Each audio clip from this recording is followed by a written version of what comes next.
So now it's going to be warm and after lunch. Yeah, you need to have it cold. They had it backwards.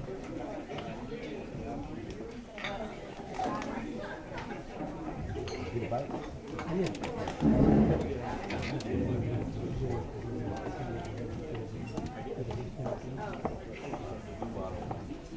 We talked mostly about the state court. Yeah, it's some of the things. We have to bite.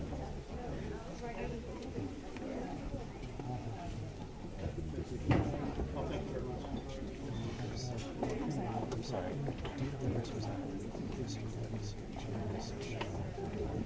I don't know.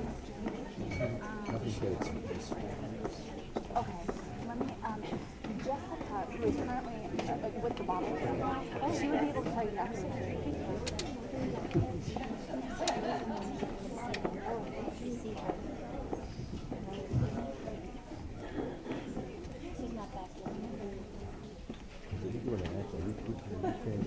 Yeah, more or less. I mean, I can only... Turn everything over. We're going to turn everything over to us and you think.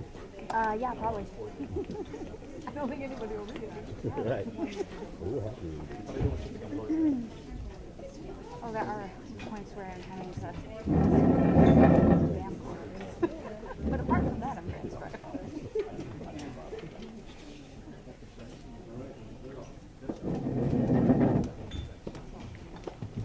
Okay.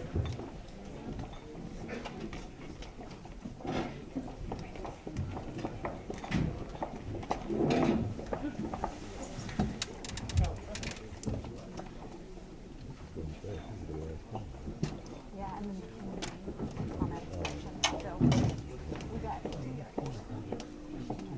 2 more. Wait. Yeah, 4 and 5. 5 is there. And 3:35.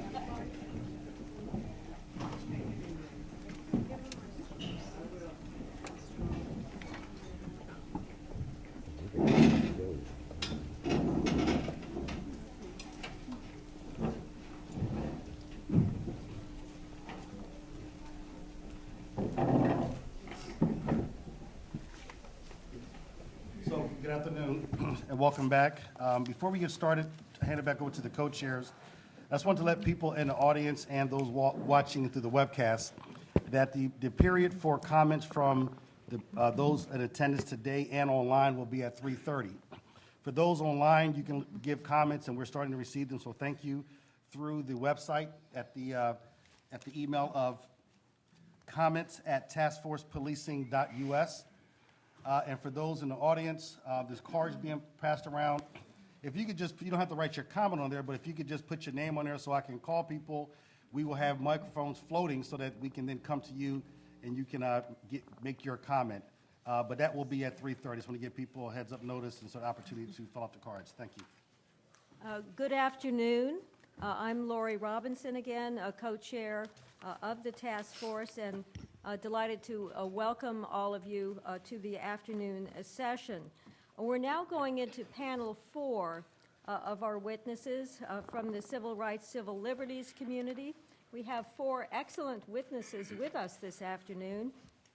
I'll be introducing each of them in turn, and a reminder that their full bios are both online and in the handouts for those of you who are here with us in the audience. All of them are very accomplished, so reading their full bios again would take up a great deal of time, so I'll be introducing them very briefly. We'll be starting out with Sherilyn Eiffel, who is President and Director Counsel of the NAACP Legal Defense and Educational Fund. Sherilyn Eiffel, pleased to have you with us, and please begin. Thank you so much. Thank you for the invitation to address the task force. The NAACP Legal Defense and Educational Fund is the nation's oldest civil rights legal organization. And as a result, we've been engaged with the issue of excessive force and racial bias in policing since our inception 75 years ago. In fact, the 2013 Pulitzer Prize-winning book, Devil in the Grove, details the work of Thurgood Marshall, our first director counsel, in leading efforts to challenge the shooting of unarmed African Americans in Florida in 1949. Last year, the longstanding problem of police abuse and excessive force in communities of color came to a head. The killings of Tamir Rice in Ohio, Akai Gurley in New York, John Crawford III in Ohio, Ezell Ford in California, Mike Brown in Missouri, Kajemi Powell in Missouri, and the assaults on Marlene Pinnock in California, Chris Lally in Minnesota, LeVar Jones in South Carolina, and many others, has finally captured the attention and outrage of Americans of all races. The fact that many of these encounters have been captured on cell phone or videos has played an important role in convincing many people of what we at the Legal Defense Fund have known for decades, that there is a real problem of racial bias in policing and violence against unarmed African Americans by police officers. Acknowledging this problem does not constitute an act of war or hostility toward the men and women of law enforcement. To demand an end to police brutality, to ineffective policing, to violence against unarmed and peaceful individuals is not to demonize the police. We recognize that policing is hard and dangerous work. The communities of people we represent need good policing, trustworthy police officers, and a relationship with police based on trust and respect. But in far too many communities and in far too many encounters with law enforcement, there's neither trust nor respect. We hold police officers to a higher standard than we impose on average citizens. That's because police officers are officers of the state with the sacred charge to protect and serve, and we, the people, give them a nightstick and pepper spray and a taser and a shield of honor and the power to take human life. And with these awesome weapons comes awesome responsibility. The horrific series of brutal incidents we've seen this year in which officers have killed unarmed African Americans is neither isolated nor new. It's deeply rooted in deficiencies in law enforcement policies, practices, accountability structures, training, and transparency, and reflects the reality of both explicit and implicit bias in policing. We have a moment to address this long-standing problem. We believe that if we take action now, we can improve policing standards and community confidence in law enforcement, increase safety in the community, and safety for police officers. We've already called upon the Department of Justice to use its authority and substantial resources to address the problem, and we will continue to engage with the Department of Justice on those issues. We also presented testimony before Congress calling for federal reforms specifically focused on the elimination of government-sponsored military-style equipment in public schools. We're happy to furnish this task force with that earlier testimony and those documents, and of course a more comprehensive version of the testimony I'm presenting today has already been furnished to the task force. We believe there are three critical elements that are urgently needed to address the crisis that we find ourselves in. One is the need for data and transparency. One of the most disturbing and truly astonishing dimensions of this problem is the absence of reliable data. We need a national, publicly available database that documents police shootings, assaults, and killings of unarmed individuals. Second is training and supervision. We believe that all policing, and certainly community policing by its very nature, must include training in how to confront and manage implicit racial bias, improve training in de-escalation techniques, improve training in managing encounters with youth and those who exhibit mental health concerns.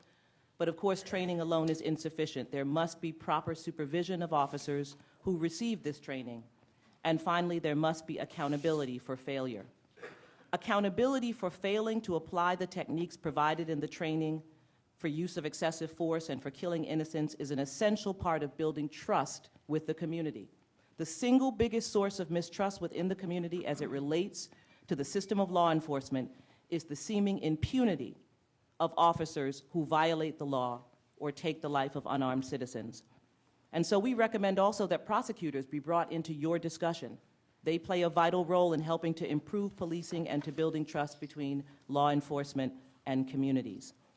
Finally, we believe that much of what we have proposed as relates to data collection, training, internal police standards for accountability is already required because we believe that this information and these standards are essential to fulfill the Department of Justice's obligations under Title VI of the Civil Rights Act of 1964.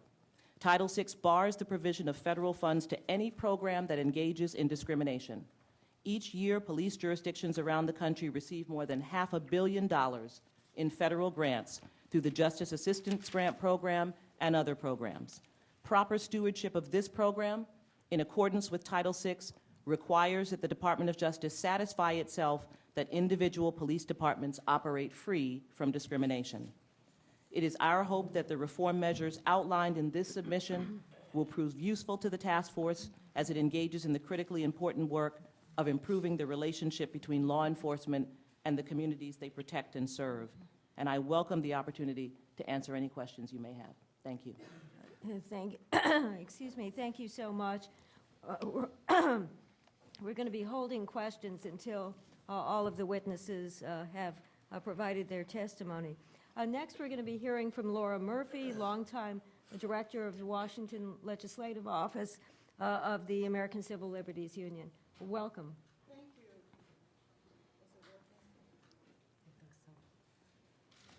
you. Maybe switch over. Thank you, Professor Robinson and Commissioner Ramsey. And we are grateful for the opportunity to testify. Let me start by saying something and make it really clear that even though the ACLU probably sues more police departments than any other organization, the ACLU absolutely supports all fair-minded, law-abiding, and courageous police officers who put their lives on the line every day to keep us safe. However, we can no longer ignore the real crises that brought us here today. In some communities, there's a deep distrust and lack of faith in law enforcement. Just go a few miles over to Anacostia, and people will tell you about overzealous arrests for nonviolent offenses and the use of excessive and deadly force. And these tactics have been used against children as well as against persons with psychiatric disabilities. In New York City, 50% of those stopped and frisked are African American. In Maricopa County, Arizona, Latino drivers are 9 times more likely to be stopped than whites. Right here in the nation's capital, 91% of those arrested for marijuana possession are black, and we know usage rates are about the same. In Florida, where black students make up 21% of the youth population, they comprise 46% of all referrals to law enforcement. This data helps explain why criminal justice reform is one of the most important civil rights issues of the 21st century. The ACLU has 5 recommendations for change, some of which police departments have already adopted, and every police department could adopt today. And let me say, I agree with all of the recommendations that Sherilyn Ifill has made. Our first recommendation is to end the unconstitutional and dehumanizing practice of profiling. We have to begin with this because it is the gateway to many dangerous and life-changing police encounters. The task force should recommend that police departments adopt model policies that strictly prohibit law enforcement from profiling drivers, passengers, and pedestrians on the basis of race, ethnicity, national origin, sexual orientation, gender, and gender identity. Complaints of profiling should be investigated in a thorough and timely manner, and officers should be disciplined for infractions. Second, we have to curb the excessive use of force. The chokehold has allegedly been banned in New York City, but why are we seeing its use on national television? The task force must encourage police departments to adopt comprehensive use of force policies and to conduct training on these policies and to implement a review and disciplinary process for the use of force incidences that are unlawful.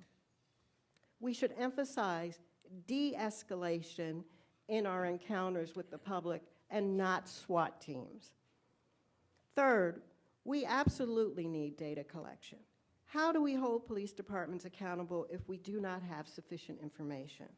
The task force should encourage police departments to collect and report useful data in a uniform manner that allows officers engaged in misconduct to be identified. We need data on stops, frisks, searches, citations, arrests, excessive use of force, and homicides, justifiable homicides. Fourth, the task force should embrace civilian oversight of some kind of police departments. The ACLU supports independent civilian review boards that have real power to investigate, to issue subpoenas, and to make findings that are binding. Civilian review boards that are properly constituted reflect the needs of the community and are transparent. They should provide fair and timely processes for officers and residents, and their decisions should be enforceable. Finally, we ask the task force to do a top-to-bottom review of all federal policies and laws and grant programs that incentivize disproportionate arrests and incarceration of poor people and people of color, including the COPS program and the Burn JAG grant program. Even after 40 years of the war on drugs, drug use has not declined in the United States. It's time we call the war on drugs a failure and abandon these tactics that hurt minority communities disproportionately. In conclusion, the current culture of policing demands far-reaching and systemic reform and warrants national attention and investment, and for that reason, I'm so grateful to all of you for participating in this important task force. We hope that the recommendations of this task force will break new ground and result in policy changes that help end this policing and civil rights crisis. The ACLU stands ready to help all of you. Thank you so much, Director Murphy. Our third witness on this panel is Vikrant Reddy, who is Senior Policy Analyst with the Texas Public Policy Foundation's Center for Effective Justice. Welcome. Thank you. It's a real pleasure to be here. I know I have 5 minutes. I'll just jump right into it. My name is Vikrant Reddy, and I'm here from Texas, from a conservative-oriented think tank called the Texas Public Policy Foundation.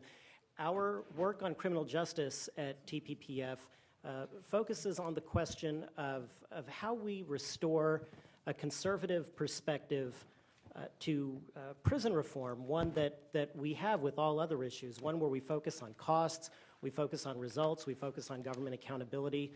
Conservatives talk about these things all the time in fields like healthcare and education, and yet it was our perspective that for many, many years, conservatives had stopped asking those questions about criminal justice. Instead, they had said, well, lock them up and throw away the key. I don't care what the results are. I don't care what it costs. That didn't strike us as a particularly limited government attitude.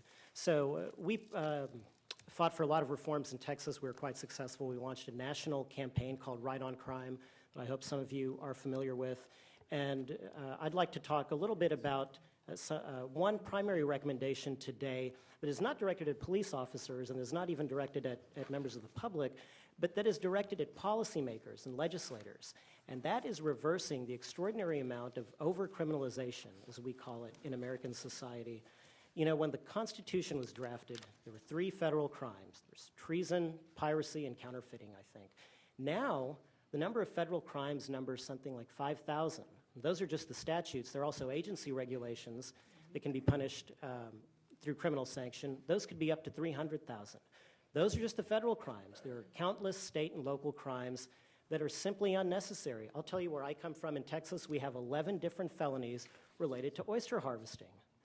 I used to think this was silly and I would chuckle, but I'll tell you, I stopped laughing a little bit a few months ago when that awful tragedy occurred in New York City with Eric Garner, because the chain of events that occurred that led to Mr. Garner's death began when the police confronted him about the fact that he was selling individual cigarettes rather than selling packs of cigarettes. That's a crime in New York. And I think the most provocative thing, most profound thing I read about the Eric Garner case came from a law professor at Yale named Stephen Carter. He's liberal. He's views the world a little differently than I do, but I think he was spot on in this extraordinary thing he said. He said that with all of his first-year law students, he asks them on day one not to support laws that you would not kill to enforce. Because, and I should quote him directly here, Professor Carter said, "The police go armed to enforce the will of the state, and if you resist, they might kill you." These are the things that happen. I think Professor Carter's advice shouldn't just be directed at law students. I think it should be directed at policymakers. I'm going to close by telling a quick story that I think would be instructive here. A friend of mine in Texas who is a district attorney, I was talking to him once about a reform bill I was working on in Texas. I don't remember the exact issue, but it had something to do with low-level marijuana offenses. And he thought that, I thought that he was going to oppose me. And he said, "Vikrant, you need to understand that I'm not going to instinctively oppose everything you're arguing for just because I'm a prosecutor. What you should understand about prosecutors is that when we are in law school and we are dreaming of going on to fight for public safety, this is not what we spend our days daydreaming about. We want to catch killers, rapists, and drug kingpins. That's what gets us up in the morning." I thought this was a really interesting insight, and it got me thinking about whether or not we could apply the same insight to police officers. I highly doubt that police officers, when they're in the academy, that these young men and women who are working so hard are daydreaming each day about catching guys who are selling Lucy's at the corner in Staten Island. I think they want to catch murderers, rapists, and drug kingpins.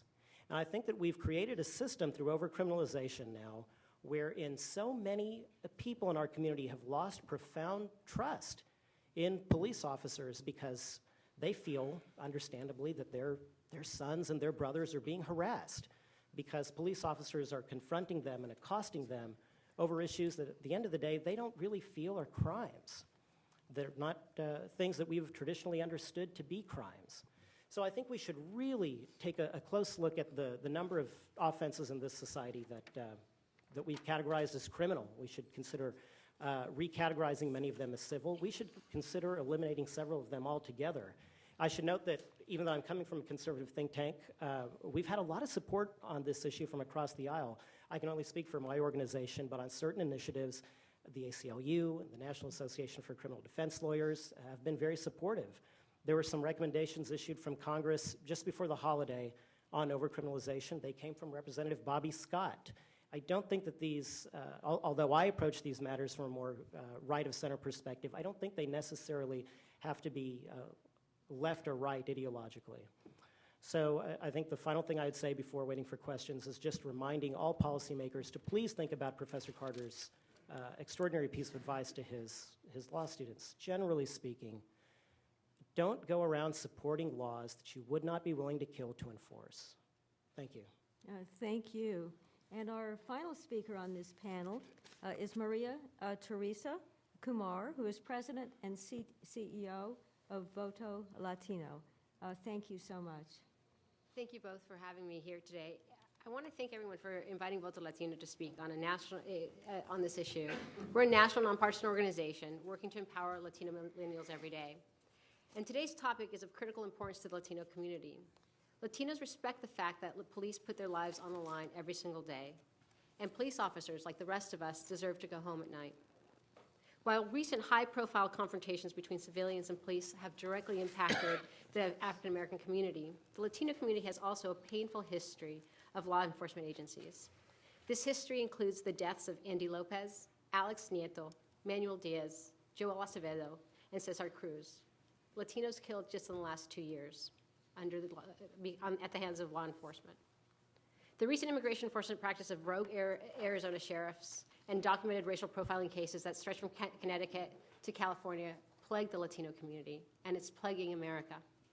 In preparation for this panel, we reached out to Voto Latino audience via social media, SMS, and email to provide feedback on how to improve relations between law enforcement and the community they serve. We received more than 430 responses in less than 24 hours, which tells us that this is an issue important to our community and one that they want to be engaged with. And let's be clear, we actually had to cut off the deadline. We couldn't review them fast enough. We received a diverse array of comments, but a few common themes emerged. First and foremost is how our community views the role of law enforcement.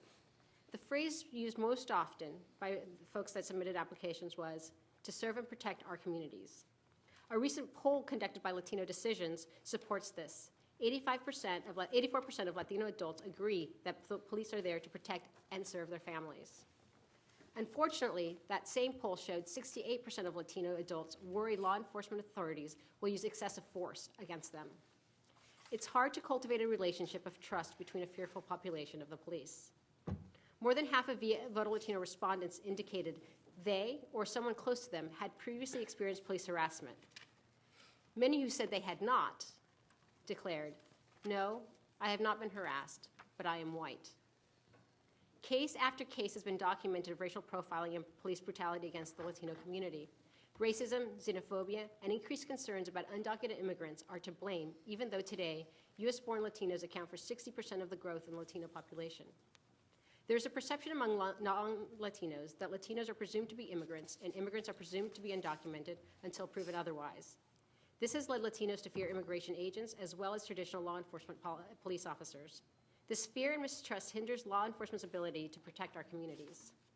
And the reality is that these fears are not without reason. African Americans and Hispanics are disproportionately likely to be stopped and searched by police, even though they're less likely to be found possessing contraband or committed a criminal act.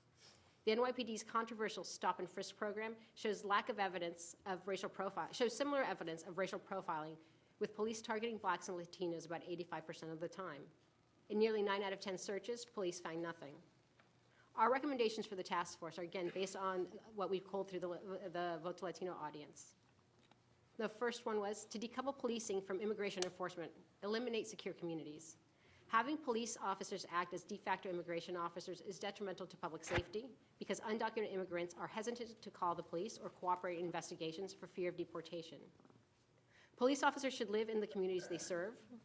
Revise educational requirements for ranking officers. At minimum, ranking officers should have an associate's degree with course study in sociology, communications, psychology, anthropology, and diversity.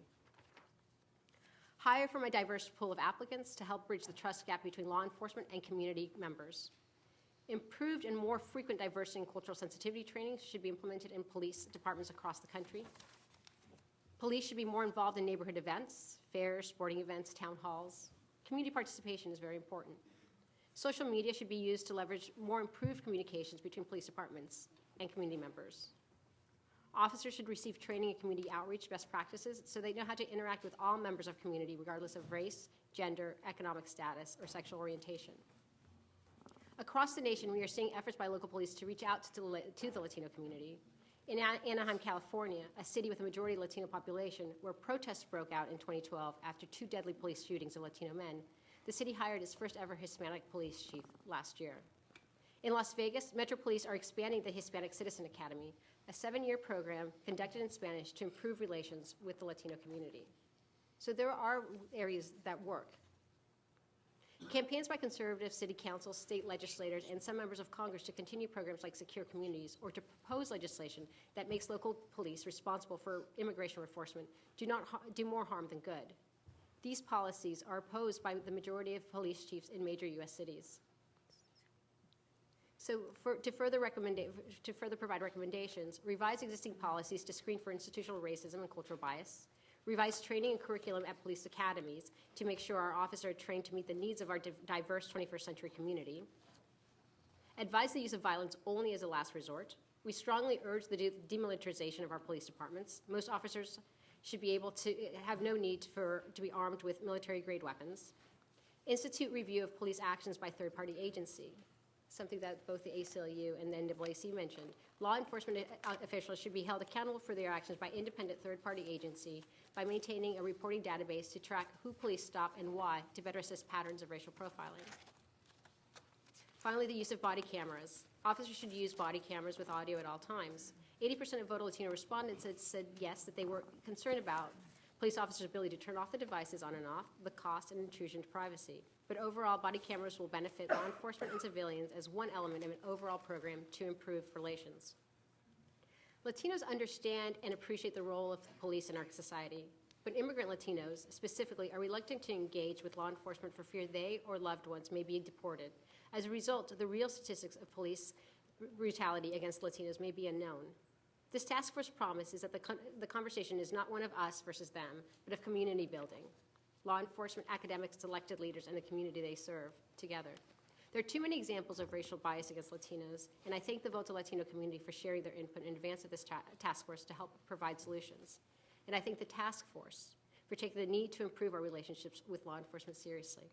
My hope is to continue to work towards solving what is clearly a problem so our streets are safer and our communities are stronger. Thank you. Thank you, and thanks to all of the witnesses here. I'm going to start off by asking Sean Smoot if he can lead with questions. Thank you, Madam Chair. Thank you very much to all the panel members. I very much appreciate hearing your perspectives. And we've had a problem identified, not just in this panel, but in previous panels, which is a problem of creating a diverse law enforcement workforce. And so I'm very curious to know if any of you, in particular, Ms. Hill and Ms. Kumar, because you talk about this, have specific recommendations on how that can be done. I mean, I know it's something that departments struggle with. And in the context of specific recommendations that you submitted, hiring from a diverse pool of applicants, and then revising and kind of raising the educational requirements. And I know working with departments around the country that those two things sometimes compete with each other. So we're eliminating some of the folks that we'd like to hire in as police officers by making an associate's degree a requirement. So I would just like, we're open to your recommendations on that. I think that one, is finding ways to actually start cultivating in the high schools and start recruiting the high schools. And while I'm not aware of programs right now that provide associate degrees, I can share with you that if you go to nursing is a great example, where nursing you have a strong need to be, for nurses to be culturally competent and bilingual. Santa Rosa, California has an excellent program where they start in the high schools, where they start providing this type of training so that while in high school they're also taking their AA degrees that will actually be the fulfillment of their requirements towards nursing. That's an example of how we can apply a social policy issue and an academic deficiency gap that you're describing in a way that we are already seeing it work very well in the nursing profession, and apply it to our police departments. Are there others who'd like to weigh in? Yeah, I think this question is actually directly related to the broader question that we're engaging today, because part of what will help, and it's one of the reasons why it's so critical in the context of civil rights to think about these issues, because we believe that communities should be policed by a diverse police force, certainly a police force that reflects the diversity that's in that community. And yet, in order to attract that diverse police force, the members of that community who are eligible to serve must regard the idea of becoming a police officer as a good thing, as something honorable to do in their community. And to the extent they see police officers as an occupying force, to the extent that by the time you are 17, you have been stopped and frisked a dozen times, that's not a recipe that will make that 17-year-old, even if they're going to get an associate's degree, want to become a police officer. So the two are interconnected, because to be able to recruit really does require that we change not only the perception, but really who police are in our communities. And interestingly, if you think about the role, for example, of firemen and women, they also protect and serve. They are in the community, and in many ways they have a very different reputation than police officers. People see that as something honorable, as a kind of wonderful thing to do as an occupation and to serve your community. And the challenge that we face is to transform the idea of policing in communities, particularly among young people, into something that they regard as honorable. And that means that they must see police behaving honorably to them and to their brothers and to their sisters. They have to see police at these local events that Maria Teresa was talking about. They have to see police as the person who lives across the street, not as somebody who comes in and knows nothing about my community. So in many ways, it's all of a piece. Yes, we do have to reach into high schools, and yes, I do agree with the idea of community college and providing greater education across the board for police officers, but I do think that changing, first of all, who police officers are in our community is an important part of answering the diversity issue. Brittany Pagnon? Thank you guys very much for your testimony today. Two quick questions. One, the first is to Mr. Reddy. In your submitted testimony, you have a statement in here talking about overcriminalization, which you just discussed, but also its interaction with the broken windows theory. And in here you state essentially that you don't have to end broken windows in order to end overcriminalization. And that's, I've never heard that before, so if you could just explain that a bit. And then my second question is to Ms. Eiffel. I would love to know, just given the LDF's expertise in education and law enforcement, how do you see, in an ideal way, the education systems locally and law enforcement systems interacting positively? Sure. I would love to talk about that. I wanted to talk about it in my original testimony. It was just time limited. I think, first of all, broken windows, as everybody knows, has coincided, I won't say it caused, but it has coincided with significant improvements in public safety in New York City. It has also coincided, fewer people realize this, with significant declines in incarceration in New York City. And again, I'm going to be careful and say coincided rather than caused. I think it's difficult to say that one caused the other. It is notable, though, that New York has had particularly significant declines in incarceration as compared to other states. And I think it would be fair to say that at least some of these great improvements in public safety and in incarceration rate reductions can be attributed to broken windows. And for that reason, I would be very reluctant to throw broken windows out altogether. However, I think probably everybody in this room would agree that one problem we've seen in the last several years is an erosion of trust between many communities and police officers.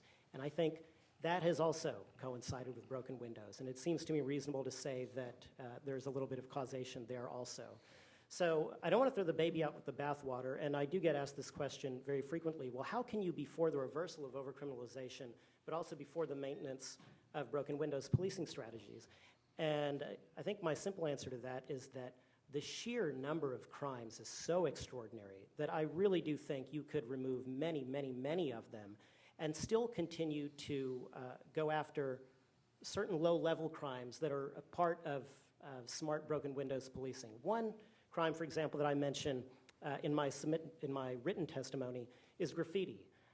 Graffiti is a nonviolent crime, but it is also property destruction. And I don't think that there's anything improper about police officers getting serious about graffiti, as they did in New York City about 20 years ago. And I suspect that most people in communities would recognize that, yeah, you know, I mean, that's destroying somebody else's property. It makes a certain amount of sense to be serious about crimes like that. And that, to me, is distinct than something like going after somebody who's selling Lucy's at the corner. So I do think it is possible to maintain broken window strategies, but also find a way to pull back overcriminalization and improve trust between police officers and communities, which I think is really at the core of the problem that we're discussing today. So it's interesting that in the earlier panel with law enforcement leaders, I can't remember which person talked about the job that police officers are being given, and that it kind of extends beyond law enforcement. And I'm really glad that the question was asked about education, because the overcriminalization that Vikrant Reddy's talking about has not only permeated the community, but it has permeated what must be the safe space and the place of opportunity and development for young people, and that is the school. When we talk about the school-to-prison pipeline, we are talking about the migration of the criminal justice apparatus into the school. And what does that mean? So first of all, what that means is that that look that young people are getting at the police is not happening just in encounters on the street. It's happening inside the school building. Secondly, it means that police are increasingly being used to engage in disciplinary practices within the school. And it also means that students are increasingly then being pushed into the criminal justice system. 2 years ago, we filed a complaint with OCR against the Bryan Independent School District in Texas, where students, high school students, were given criminal misdemeanor tickets for swearing, for using profane language. And so when I say it's all of a piece, that's your pipeline, that's your diversity pipeline that now has a record who now can't serve as police officers. So to the extent that we're thinking about this issue of overcriminalization, the low-hanging fruit are the schools. We've got to deal with the reality that we've got problems in our schools. We've got children who have needs. The needs they have are for counselors and for better instruction and for physical education and for music and for the humanities, and their parents need support and they need resources in their community. It's not that they need more police officers. So to the extent that we've regarded education as the principal means for people to be able to see a future for themselves, that we have allowed the overcriminalization that has pervaded minority communities all over this country to now enter the schoolhouse door and take up residence and cut off the future of young people. That seems to me the low-hanging fruit that we should all be able to agree is something we have to address. Yes. I completely agree with Sherilyn, and I also think that the whole problem around schools is something that sets children up for failure, and it also makes children hostile to police officers when they're being thrown out of school and expelled for talking back and all of these sorts of things. So I just also want to say that the federal government has played a very powerful role in the school-to-prison pipeline by making data available to the community to see which kids are getting pushed out. A cooperative agreement between the Department of Education and the Department of Justice released data showing which schools had the greatest problem. That data is accessible on, through the federal government's website, and it empowers the community to look at its problems and see why certain kids, particularly kids of color and kids with disabilities, are being restrained, kicked out, suspended, expelled, and that sort of thing. So that goes back to the point of why data collection in the policing realm is so essential. When communities have information, they can come together and say, we have a problem. Right now, we have communities that are pitting themselves against departments and departments pitting themselves against communities, and they're not able to come together around a common set of facts. And this is what's going to help us with the school-to-prison pipeline, the common set of facts. And we just need that in the policing realm as well. Thank you. Cedric Alexander, followed by Tracy Mears. Yes, good afternoon. Thank you. I have a couple of questions. One to Ms. Kumar. You alluded very early on in your statement, you spoke to what probably would equate to recruitment and the recruiting of police officers in this country. And I think you also stated, too, that they should at least have a 2-year degree with some, maybe with a degree in diversity or sociology or psychology or something to that effect, correct? And I'm in agreement with you, first of all. But that being said, there are a number of people who are dialed in today watching this and who are asking the question, if you're presenting that as a recommendation, considering most states across the country, when it comes to police recruitment, only requires a high school diploma, and you'd be 18, 19 years of age. So if you would, elaborate on that recommendation, and why is it so important for those of us who are listening? Why is it so important that education becomes important in the recruitment of police officers in this country? And in addition to that, the educational tracks that you alluded to, why is that important as well, too? I think that's an excellent question. Thank you. I think right now we're living in a moment in our country where we have the most diverse group of people that we've ever experienced. But we're also living in incredibly segregated America. And my recommendation, and that was the recommendation of the Voto Latino audience, is the belief that it's very difficult to take a young kid and it was someone that we had this conversation right before we started, to take a young kid, let's say from rural America, 18 years old, who's never seen an African American or a Latino, and all of a sudden plop them up in the middle of Philly, and their only interaction has been what they've seen on TV. The hope by having someone go to school and take such a diverse course load is the opportunity for them to be introduced to difference and sensitivity, and to a maturity that comes with that as well. And that was the recommendation from the Voto Latino audience, and I think it's one that I wholeheartedly believe, because the more you can expose our officers to these types of lessons and cultural competencies, the stronger they are to make sure that they are enforcing not only the law, but they're also protecting the communities they serve. And that's why we highlighted that. Right, and I have one additional question, and any of you please feel free to jump in as well, too. I often hear, I don't have this challenge in my community in Metro Atlanta, but many communities do.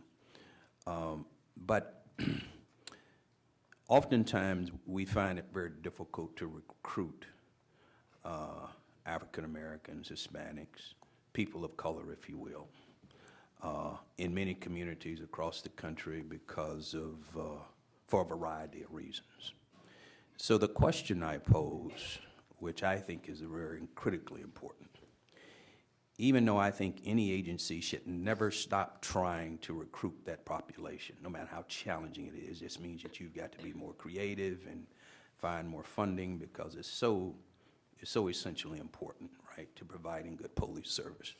But in absence of that, would you agree, any of you, would you also agree to that you have to find good human beings who are mature, who are sensitive, who have good self-esteem and a very strong internal locus control of self, confident in some life experience and some level of education that would suggest that they would make a well-rounded individual in order to go into any community in America, regardless of whether you're black or white or Hispanic, and provide a basic fundamental police service? Would you agree with that?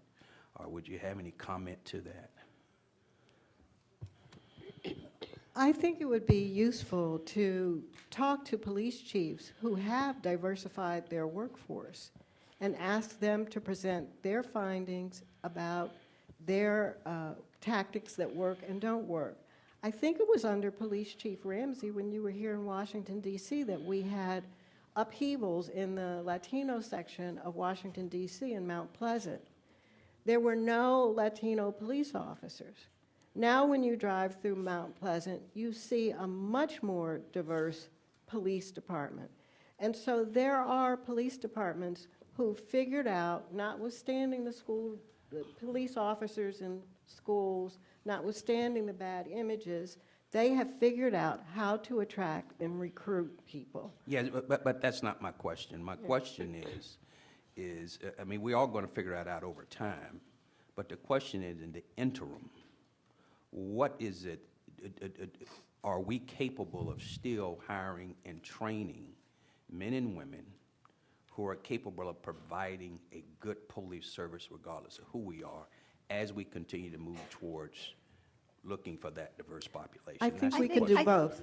I think that Vincent mentioned it, right? I think a lot of young men and women who are right now in the police academy, they have the intention of serving and protecting the defenseless. Mm-hmm. And somewhere along the line, something gets lost in translation. So we have to identify what gets lost in translation so they're not able to do their job. But I think to underline, as a country, we're no longer, it's no longer a luxury for us to scratch our heads and figure out this diversity problem.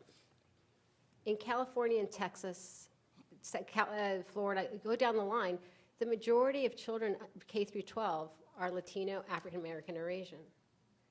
They are our workforce. They're the ones that are going to be filling the police departments soon.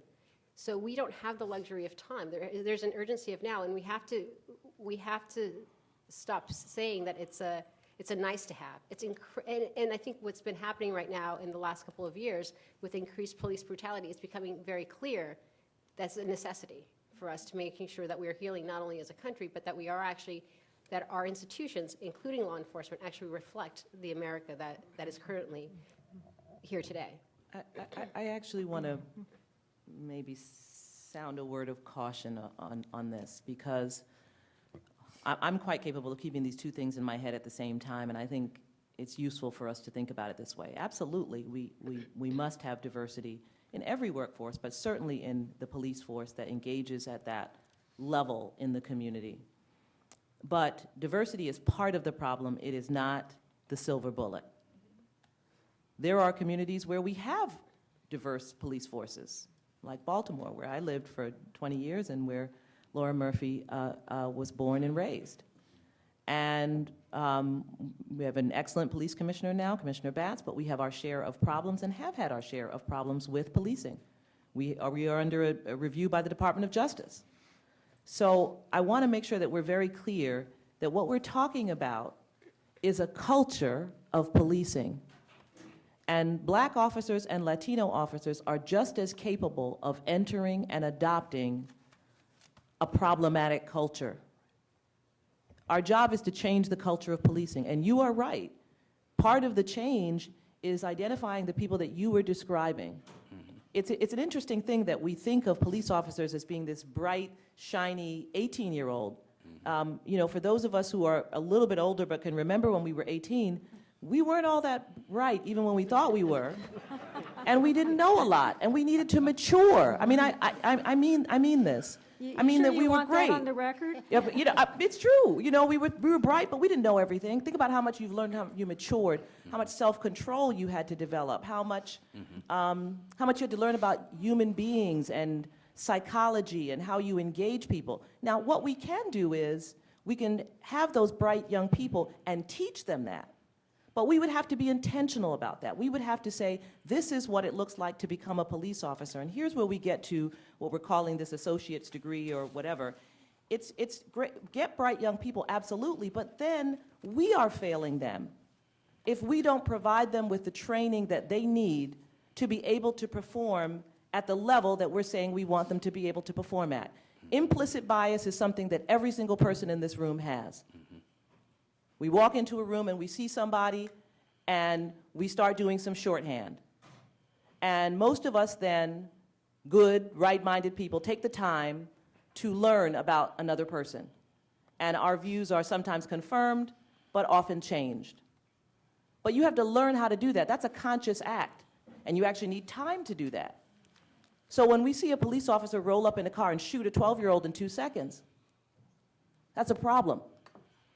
So the question really is about what are we training of any age and of any race police officers to do? What do we think is the package of skills that we're trying to develop? And as the officer said earlier, it's not just about how to use the weapon and handcuffs and all the defensive stuff. It's about the psychology of policing. It's about knowing yourself. It's about being engaged with your own biases and knowing how to manage them. And that's real work that has to be taught. We have a very restricted number of minutes left for questioning. Tracy, followed by Jose.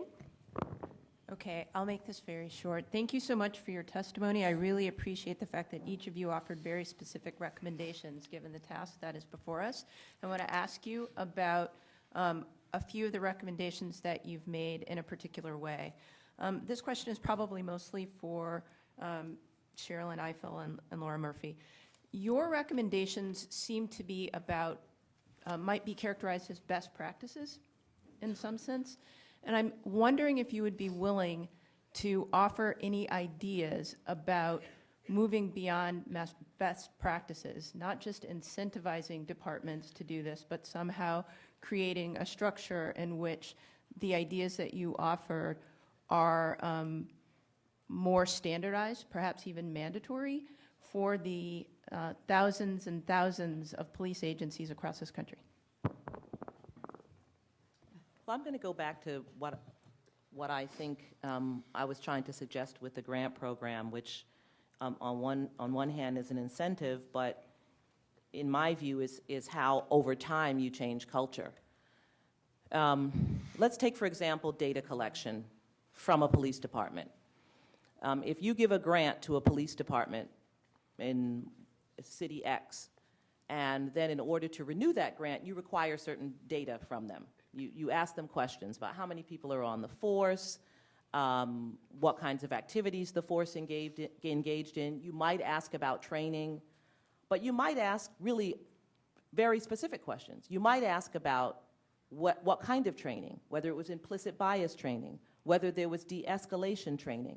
You might ask about specific data about encounters with the mentally ill. You might ask about the diversity of the police force from one year to the next. You might ask about civil rights complaints that were filed against that department or against particular officers. The mere questions that you ask about the data that you think is important begins to seep into the department because they begin to keep the data in order to get the money, and you are suggesting what you think ought to be infused into that culture.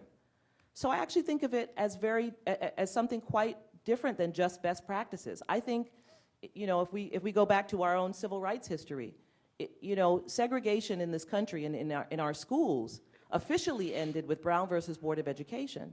But those of us who are from the North know that most of the desegregation in our schools, to the extent that it happened in that brief period when it was happening, happened largely after the Civil Rights Act of 1964, which includes this very provision I described, and in which the federal government for the first time said, schools, we will not give you money unless you desegregate. It was an incentive, and as a result, schools engaged in all kinds of practices, busing and others, to try and integrate their schools, and many of us were educated during that period. So I think we should not minimize it to just describing it as best practices. I think it's a vital tool for transforming a deeply embedded culture. I agree with what what Sherilyn said, but common mistake, and I should know better. I know both of you. But I do think that we have to write some of these incentives in statute and some of them in regulations. So I do think we need to go back to Capitol Hill and, you know, do a little tweaking of burn JAG grants so that they're not just seen as us recommending best practices. No, we want the law changed. And we want the executive branch to use its authority. And all of the items that I listed as recommendations, there are actions that the executive branch could take on its own to implement some of these requirements. And so I don't see these as best practices. I see these as absolute necessities for reforming the culture of police departments. And while I have the microphone, I want to say quickly that broken windows policing is wrong. It targets communities of color for the acts of a few. And we need to go back to individualized suspicion. We're not saying don't go back, don't follow up on lawless behavior. Sure, police should attend to that. But to describe a community when 90% of the people are engaging in law-abiding activities, to describe a community as fomenting lawlessness becomes a self-reinforcing concept. You know, it's about 10% of the black population, 10 to 13%, that engage in criminal activity.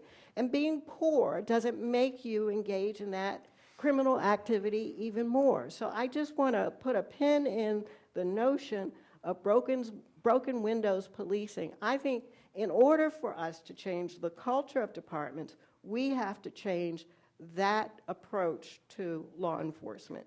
And I believe it's just totally unacceptable. Jose Lopez?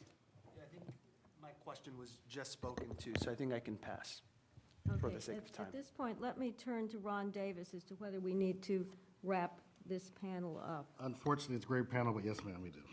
Well, let's join in thanking our excellent panelists.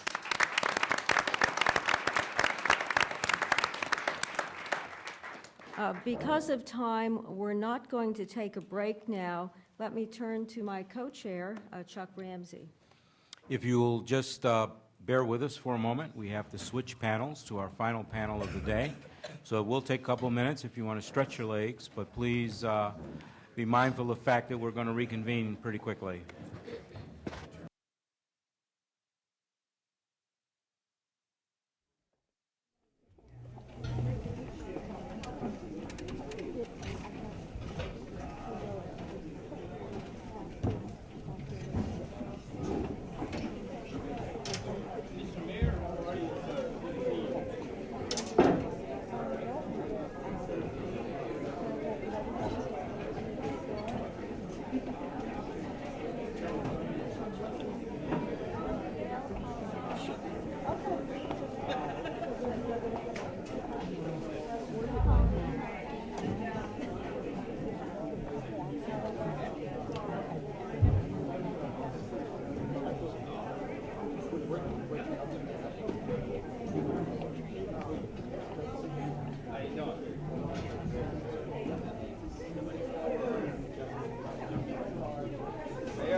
Right, the task force.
Nice to meet you.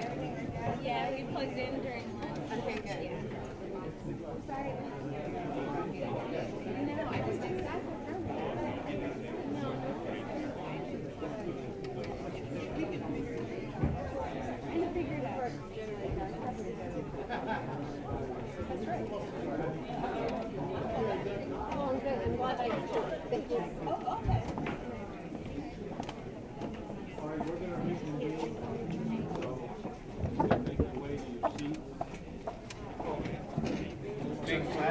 We can't get in the queue.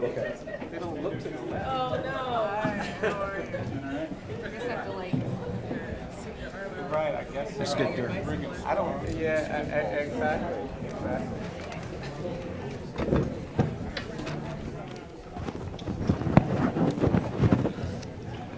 There's what?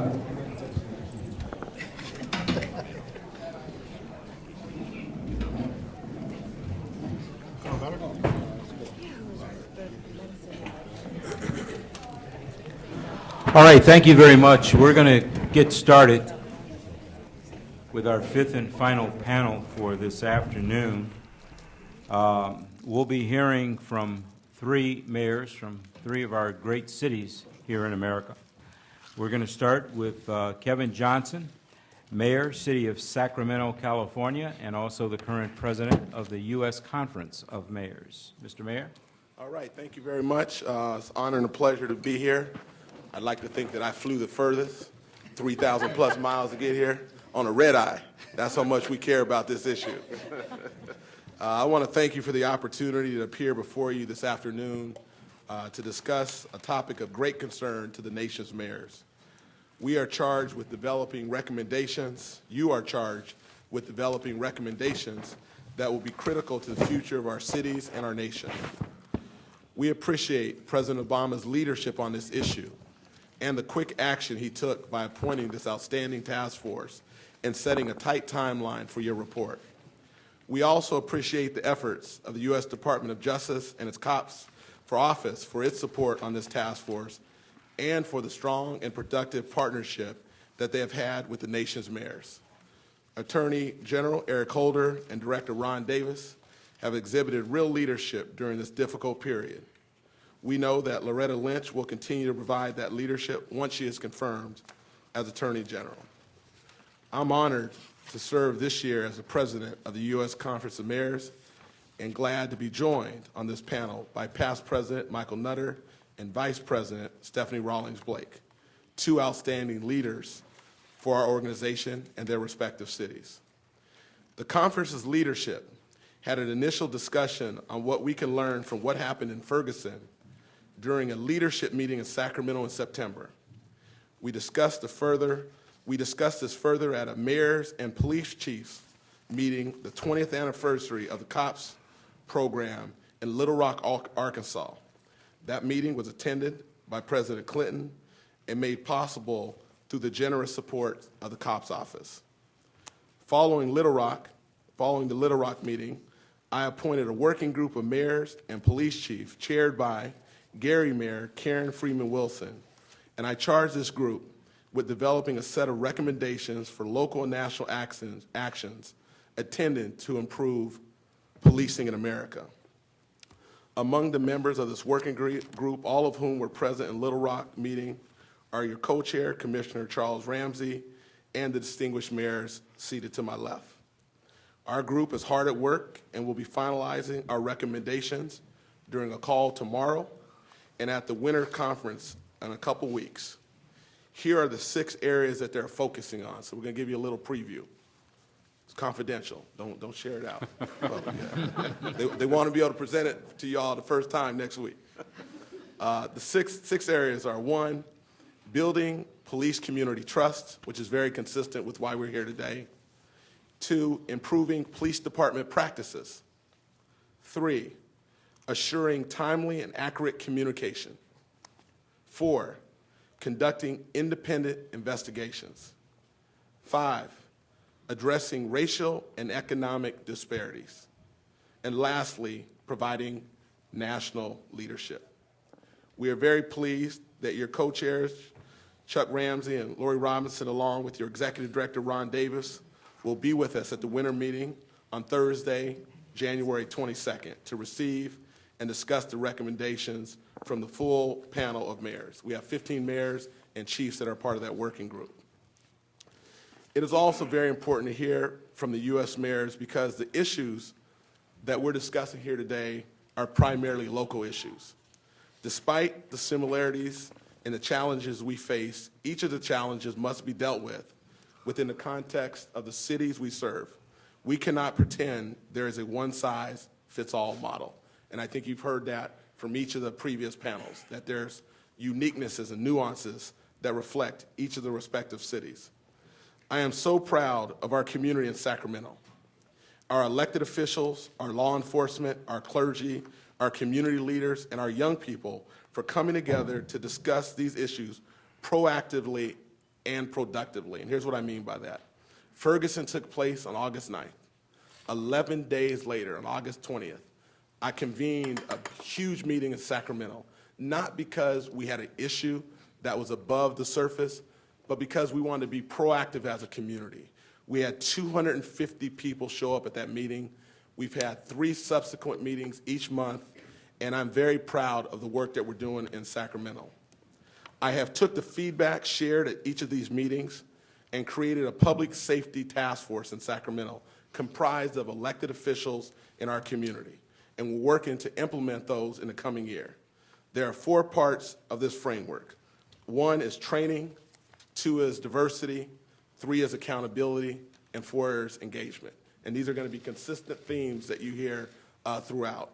In terms of training, we're targeting recruitment strategies around cultural sensitivity, implicit bias, and discrimination recognition, and certainly de-escalation techniques. Again, none of these things are rocket science, but the cities that do them and implement them with the fidelity are the ones that I think are going to create the trust that we all need going forward. So that's training.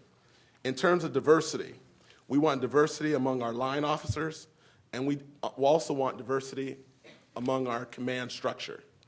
We want diversity of race, of gender, of sexual orientation, and we want diversity of thought, so our police department reflects the community in which it serves.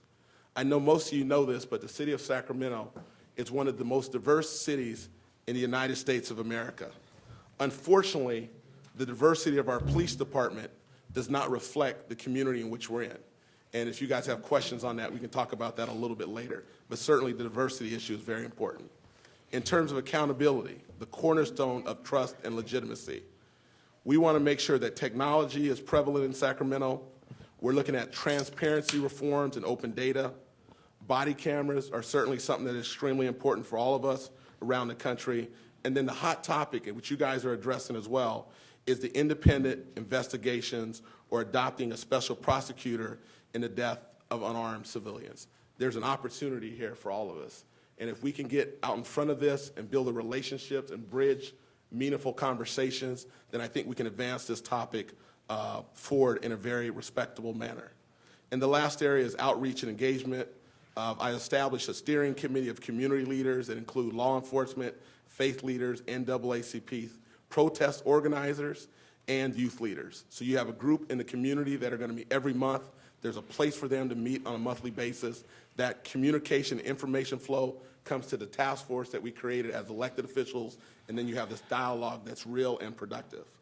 I appointed this public safety task force to oversee this framework. Let me just say this in terms of Sacramento, and I think this is consistent with what we're doing here today. We want Sacramento, our vision is we want to be the safest big city in California.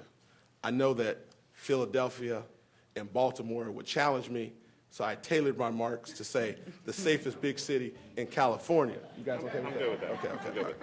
I wouldn't win with those two. But we want to be the safest big city in California, a model for 21st century community policing, demonstrated by a major decrease in crime and a measurable increase in community engagement. And that, to me, is the core.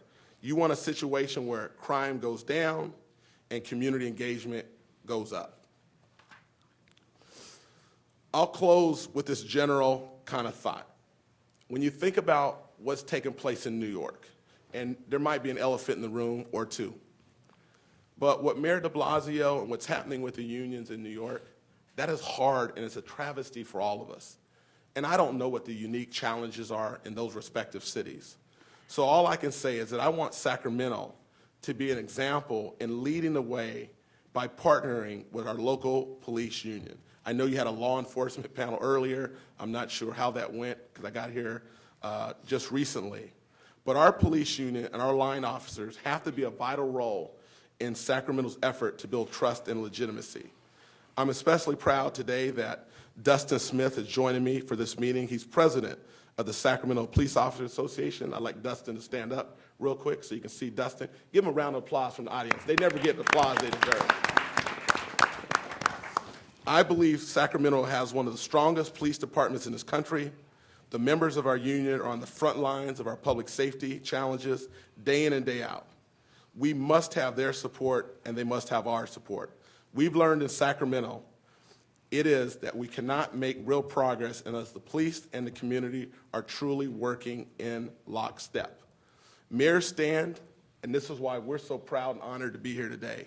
We stand at the crossroads of our community. We are the leaders best positioned to bridge the gaps in trust and understanding among our residents, all of whom want the best for our cities. The City of Sacramento and the U.S. Conference of Mayors, Tom Cochran, thank you for your leadership. We stand ready to work with you over the coming months to provide any assistance that we can that will contribute to efforts, and I stand ready to also answer any questions that you might have. I thank you for the opportunity to present, and I'd like to turn it over to our past president of the U.S. Conference of Mayors from the great city of brotherly love, the one and only Michael Nutter. President Johnson, thank you very much. And to all of the members of the task force, again, thank you on behalf of our citizens, the opportunity to give testimony. It's a great honor for our city. Police Commissioner Ramsey and Professor Robinson, our co-chairs, all the members of the task force, and certainly my fellow panelists, President Johnson and Vice President Stephanie Rawlings-Blake. As I mentioned, it is an honor to testify before this task force on such an important issue of utmost concern and significance in America today. I also want to thank Ron Davis, our great leader at the COPS office, and the entire COPS office staff. You are great team members and partners with mayors all across the United States of America. I want to thank you for your support as well. Our focus here today, of course, strengthening public trust and building strong relationships between and among law enforcement and the communities they protect and serve, while also promoting crime reduction. I've been the mayor of Philadelphia, my hometown, for now a little more than 7 years. In that time, our administration has accomplished a number of things on behalf of and working with our citizens. I'm proud of every step that we have taken to improve the quality of life in our great city, but none more so than what we have done to increase the feeling and the actual day-to-day activity that goes on in our streets in the field of public safety, creating an environment of shared trust and values between police officers and our residents. I can't talk about public safety strategy without talking about the approach that I took to governing when I became mayor in 2008. I came into office knowing that public safety would be the #1 issue facing Philadelphia, and I needed to address that issue because without it, none of my other goals, job creation, increased graduation rates, growing our population, attracting businesses, and creating jobs, would ever be possible. I took this approach not only because ensuring public safety is one of the primary functions of municipal government, but also because through my nearly 15 years of serving on Philadelphia City Council, that reinforced for me the idea that no city can be great without mutual respect between the government and its citizens. One of my first administration appointments, other than hiring a director of finance to put our city on fiscally solid ground, was the appointment of our great police commissioner, Charles Ramsey. When I was searching for a police commissioner, I looked at many candidates within the department and across the country, knowing that I needed someone who shared my values and vision for a safer, smarter police force and a safer Philadelphia. The entire public safety team that was assembled, including Deputy Mayor for Public Safety and my Chief of Staff, Everett Gillison, Director of Public Safety, Mike Resnick, Commissioner Ramsey, and his deputy commissioners. They've worked together entirely for the last 7 years to make this vision a reality. As a matter of fact, Police Commissioner Ramsey as the longest-serving police commissioner in 35 years in Philadelphia. My emphasis on public safety as the #1 priority is also why I declared a crime emergency in Philadelphia on Inauguration Day, shortly after being sworn in as the 98th mayor of my hometown. I then asked Police Commissioner Ramsey to come up with a plan to increase safety on our streets within 30 days of Inauguration Day. The Commissioner's plan has grown and evolved into a strategy that has reshaped how the job of policing is approached by our brave men and women in uniform, and has ultimately made Philadelphia safer than it was the day before I came into office. Of course, safe is a relative term, especially if you're a resident who heard gunshots outside your home last night, which means our work is actually never truly completely done. Furthermore, with 248 homicides in our city last year, we still have a long way to go. However, this number represents a 36% decrease in homicides since 2007, the year before we began our holistic approach to crime prevention. And in that time period, we've seen a dramatic reduction in shootings and all violent crime in the city of Philadelphia. Every category of Part 1 crime is down in our city. It's because of these measurable statistics that I believe that the city of Philadelphia has, in fact, developed an effective and, more importantly, replicable approach to policing and community engagement, an approach which I will briefly share with you today, as well as my observations as the mayor of what more can be done. I grew up at 55th and Larchwood in West Philadelphia at a time when there was a great level of mistrust and tension between the police department and the communities which they are sworn to serve and protect, especially the black community. As a member of that community, when I became mayor, I knew in my heart that any cooperation or partnership between citizens and the police needed to be born out of an understanding of that history, but also with an emphasis on moving forward. We developed Philadelphia's version of a community policing strategy, which began with an examination of what good policing meant to us. The police could not be seen as an occupying force. They could not ostracize or treat our citizens with contempt. And they could not just drive by in their vehicles, allowing for little to no interaction with our citizens.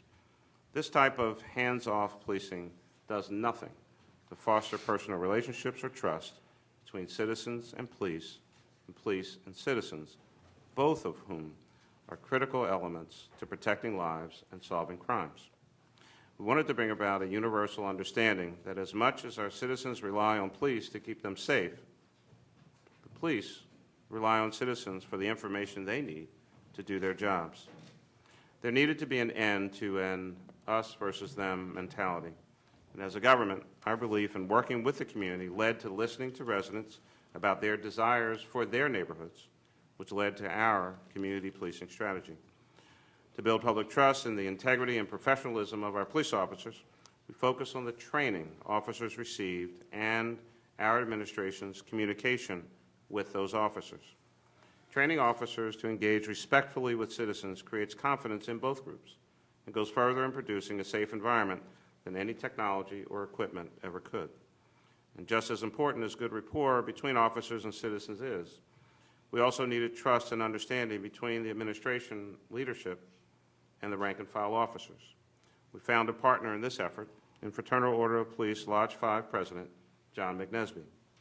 Acknowledging the difficult balancing act officers must perform when they go to work, the fine line they walk between being respectful and taking precautions to protect themselves, conveyed our administration's deep respect and admiration for the risk these brave men and women take every day when they put on their uniforms, and at the same time demonstrated our absolute intolerance for abuse, corruption, or illegal behavior from our officers. Even in difficult economic and socially turbulent times, we have kept the lines of communication open with our union leaders and our police force, and I believe that, as a result, it is stronger and more resilient for it.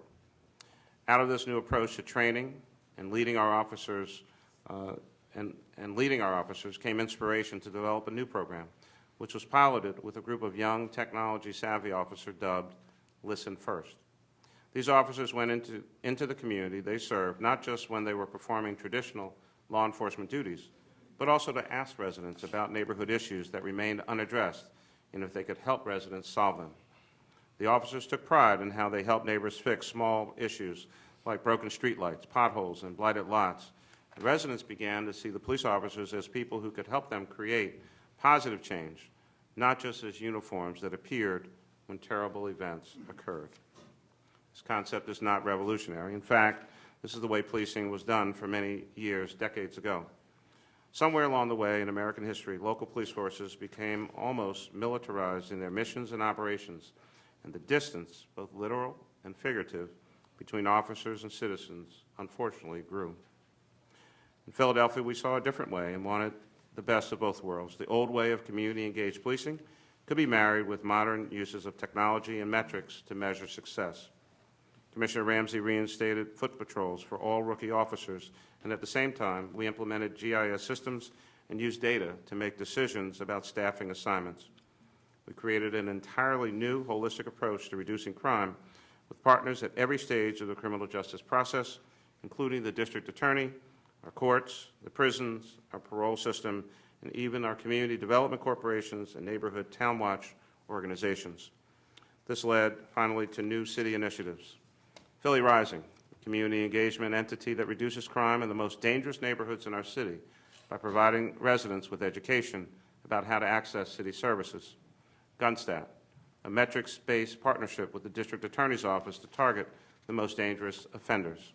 And the Youth Violence Reduction Partnership and Ceasefire, both of which bring citizens together who have made mistakes, served their time, and are now considered often at-risk young people with whom we often intervene and set them on the right path. With these new programs in place, we've continued to listen to the voices of our citizens, and we've continued to learn from what the facts tell us. We know that the overwhelming majority of homicide victims and perpetrators in our city, unfortunately, are young black men. So I partnered with New Orleans Mayor Mitch Landrieu to form Cities United, which seeks to address this disparity and improve opportunities for young men of color, very similarly, of course, to President Obama's My Brother's Keepers initiative, which I'm proud to support, and we've already hosted our workshop in Philadelphia. We also formed a youth violence prevention collaborative, assisted by a grant and support from the United States Department of Justice, which partners with the police, the courts, the social service agencies to review the entire youth justice system in Philadelphia and to institute changes to keep youth from falling into the devastating and hard-to-escape criminal justice cycle. President Johnson has also established the My Brother's Keepers Task Force, of which I'm a proud co-chair with Mayor Bell in Birmingham, Alabama. If I've learned anything as mayor about how to ensure public safety in a large and diverse city like Philadelphia, it is that nothing can be accomplished without mutual respect and a shared sense of destiny. The idea that we are all in this together. I believe that this is how we will move forward as a nation into the world of 21st century policing under the leadership of President Barack Obama and this task force. Thank you very much. Thank you, Mr. Mayor. Next, we'll hear from Stephanie Rawlings Blake, the Mayor of Baltimore and the current Vice President of the U.S. Conference of Mayors. Thank you very much, Chief. Thank you for the opportunity to speak to you today at this first public listening session of the President's Task Force on 21st Century Policing. To the co-chairs, I want to thank you for your service, and I want to thank my fellow panelists who have been on the forefront of this issue nationwide. I want to give a special shout out to Mr. Davis. Thank you very much, Ron, for working with Baltimore City. It's good to see you again. Today's topic on building trust and legitimacy are at the forefront of what we've been working on to improve the city of Baltimore, and I am eager to share with you some of our successes, as well as how the federal government can be a partner in some of our initiatives that we are working on to implement moving forward. Over the past several months, we have seen where the need to build trust between communities of color and law enforcement is an area in need of constant attention. We must remain vigilant in our quest to ensure that our police officers are respectful and accountable while maintaining our focus on providing safe communities for residents, businesses, and visitors. Baltimore has made tremendous progress in reducing violent crime, but we still struggle to repair the breach between community and police. 4 years ago, Baltimore City reached a pivotal moment in the city's crime fight when, for the first time in many years, our year-end homicide number was less than 200. As I toured communities, I expected residents to feel good about the progress being made and acknowledge that Baltimore was turning a corner in the decades-long history of violence that have plagued our city for generations. Instead, I heard that while residents acknowledged the significance of the homicide reductions, they were equally concerned about the tactics used by police officers in order to achieve crime reduction that we were experiencing. 4 years later, Baltimore is in a much better place with finding the right balance between being tough on crime and building bridges of trust within the community. In 2014, Baltimore experienced a 10% decline in homicides, as well as a drop in every major crime category, including shootings, robberies, and burglaries. We've seen significant decreases in the number of excessive force complaints, and we've seen significant decreases in the lawsuits filed against the police department, while at the same time, more residents are reaching out to law enforcement with helpful tips to take violent criminals off of our streets. We have demonstrated that Baltimore can learn from its past. Previously, Baltimore had experienced decreases in crime, yet many of the neighborhoods, similar to what has been said by Mayor Nutter, many of the neighborhoods felt under siege due to the high numbers of arrests. Recent statistics show us striking a better balance, and the community police relationships are improving as a result. This past year, we achieved both reductions in violent crime as well as reductions in the number of arrests that the police department made. In 2015, my administration will continue to work aggressively at ridding our streets of violence and building better relationships between the police and the community. We will implement our new police schedule to put more cops on the street during peak periods of crime. We will work with partnerships with the Department of Justice's COPS program to bring additional transparency and accountability to policing, as well as implement a thoughtful and comprehensive body camera program. The federal government can be a strong partner in our efforts in building better relationships between the police and the community. A good start is a focus on better training for our police officers. They need to learn more than logistics of policing, but also the broader significance of their role in society.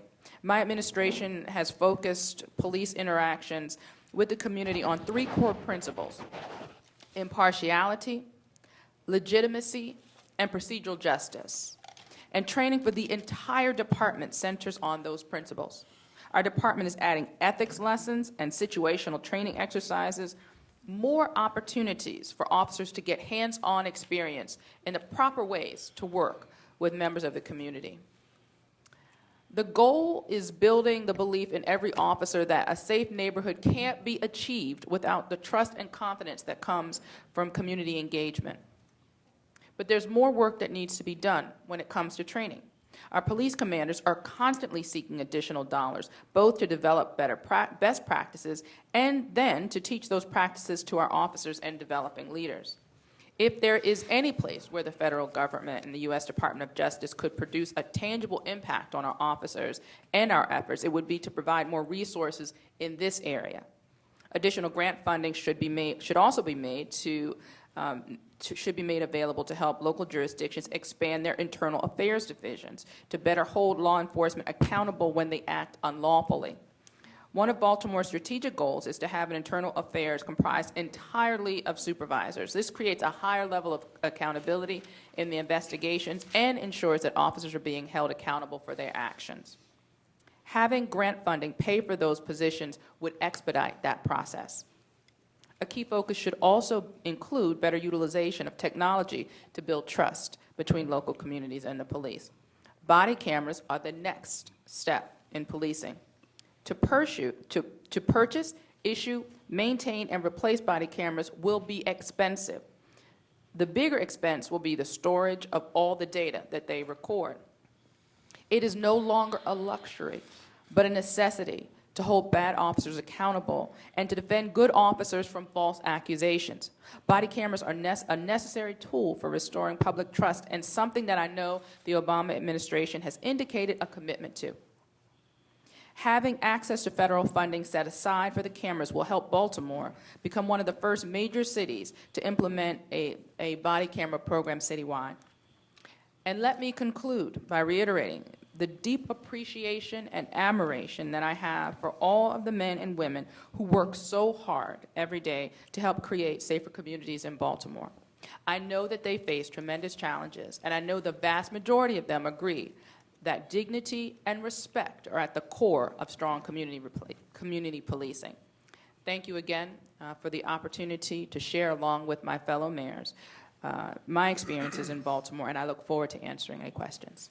Thank you very much. Thank you all for your testimony. And now we'll turn to the task force members for questions, beginning with Cedric Alexander, followed by Brian Stevenson. Good afternoon and welcome. And I must say I am very delighted to be in the company of all three of you in three of America's most popular and wonderful cities. And I just don't say that to be said. I mean that sincerely. Thank you. Can you say that again? Yes. I have a question for Mayor Johnson, if you would, in Sacramento. You had, well, first of all, let me make a statement. I think you have your union president or union rep present today. Correct. That's here with you. And I really want to personally applaud you on that, because I think that just truly really role model the type of relationship that management and union have to have together as we confront many of the challenges that are faced in this country every day. So that is just a wonderful gesture that both of you are here together as well, too. Now to my question, you alluded to the fact very early on, Mayor, that demographically you have one of the most diverse communities in the country. And that being said, I think you also indicated that you would share some of the demographics of your department. But more importantly, for all of us who are listening to the recommendations that you all are making, and for the millions of folks who may be dialed in here today as well too, it would just be great to hear how you and your union president, which I'm quite sure are working together to help diversify your department, because typically that is not something you very often hear from union presidents. Because that's generally not their mission. But clearly, you all have a working relationship, and I was just, I think it'd be helpful for us, and maybe for the rest of the nation to know as well, too. How are y'all moving forward in terms of that process of diversifying? Yeah, thanks, Cedric, and I appreciate it. So Dustin, again, is here. And it's interesting. You know, I got elected mayor in 2008. And when I first got elected mayor, our police department went from 800 officers because of the economy down to 600. And we've all felt that. And Sacramento was already below where it should be, meaning you should have, in theory, 2 officers per 1,000. Mm-hmm. We were at like 1.56. The economy hits, we go down to 1.3. So public safety is all of our #1 priority. But that was real as I get elected, and I'm thinking, I want to make, obviously, public safety a top priority. And for me, when we looked at some of the crime data over the last 6 years, let me give you this context to get back to kind of your question. Since 2008, our crime rates have gone down by 28%. Since 2008, our homicide rates have gone down 39%. Since in 2013-14, it was our lowest homicide rate in 41 years, 29. Now, how did that happen with less resources and less officers? It's because I made a priority to work with our chief and our union to say that we're all in this together. There's 3 of us. It's the stool. All 3 of us have a critical role to play. So over a 4, 5, or 6 year period, we have been depositing goodwill and trust and investment working together, so that when a situation like Ferguson happens, we had already had a history of working well together. That's kind of my first point. Now, as good as that history and working relationship, we're supposed to be frank here today, right? Absolutely. Okay. Y'all didn't want us to just be politically correct on everything, do you? You're fine. Okay, I'm good. I just need to get permission. So I talked about us having these community meetings after Ferguson. November 24th, we just so happened to have our 4th community meeting on the same day that the Ferguson verdict is coming down. And we're in this community meeting, and we're supposed to start the meeting. We stopped the meeting, and we just all watched the verdict together. 250 people there, primarily African Americans and Latino, in the room with law enforcement. Verdict comes down. I got to make a comment. And this was like, now you're in a moment of truth. Because what you want to say and what you should say and how you say it the right way, you don't have time to have your handlers like script it for you. So, you know, I just said what was on my heart. I said that number one, Mr. Brown, the father of Michael Brown, wants all of us to protest if we don't agree with something in a peaceful manner. Let's try to do that in his honor, in their honor. Let's have it be meaningful. I said, secondly, there was something about that verdict that just didn't feel right. Now, that doesn't mean the jurors didn't do their job. It doesn't mean that the process wasn't followed to a certain extent the way it should have been, but something just didn't feel right to me. And I said that, and by the time we left the room, everybody in the room was calm. We did it the right way. Everybody felt good. I get home, my phone is blowing up. I'm like, who? I'm like, so I look at it. It's Dustin, this dude right here, going at me like crazy. You can't say that. You can't do this. You can't do that. And I'm like, what did I say? And what ended up happening is they live streamed my comments. And because I said I didn't fully agree with what happened in Ferguson, our local police officers took that as a slap in the face that I wasn't supporting them. So, right, Dustin, so we have this conversation. So he and I meet the next morning. We sit down and have an honest conversation. And here's what I learned from it. 2 things. One, that when I'm going to make the comments, I got to be extremely mindful of our men and women in uniform, regardless of what I decide to say. And the second thing, from their standpoint, they have to let me be mayor and also let me be honest in my remarks as well. And together you can find a way that you can say what you want to do, still be mindful. You can question and challenge a process without implicating or indicting every police force around the country or every local officer. So because of that, that has been the beginning of our relationship becoming real. Because for 6 years it was good, but until it gets tested, so that's why we're here today. We want to show the country that we've had some hiccups and some challenges, but because we've made a commitment. In terms of diversity, here's the data. Sacramento in 2001 or 2, Times Magazine labeled Sacramento the most diverse city in America. In terms of our city, 45% white, police department, 75% white. Blacks in our city, 15%, police department, 4%.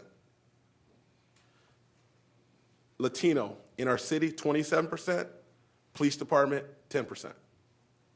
In terms of Asians in our city, 18%, police department, 8%. That's our reality. That's our brutal facts. The union and our chief, the mayor and our community, we are committed to laying out a plan and a strategy that aggressively gets at these numbers. And we need to find out how we're going to measure it, what are those target and strategies are around the country, so that we can have our community be reflected in our police department. If you look at Ferguson, that's one of the biggest red flags for all of us, because you have nearly 70% African American and such 4% that represent the police department. We're not a whole lot different in Sacramento. So that's us being honest with our brutal facts, but saying we're going to commit to change those numbers going forward, lockstep and arm in arm. Thank you very much, and let me just say, I say that sincerely as well, too. Sacramento should be very proud to have you as their mayor. Thank you very much for that, and what you role model here as well, too. Thank you. Next, we'll hear from Brian Stevenson, followed by Tracy Mears.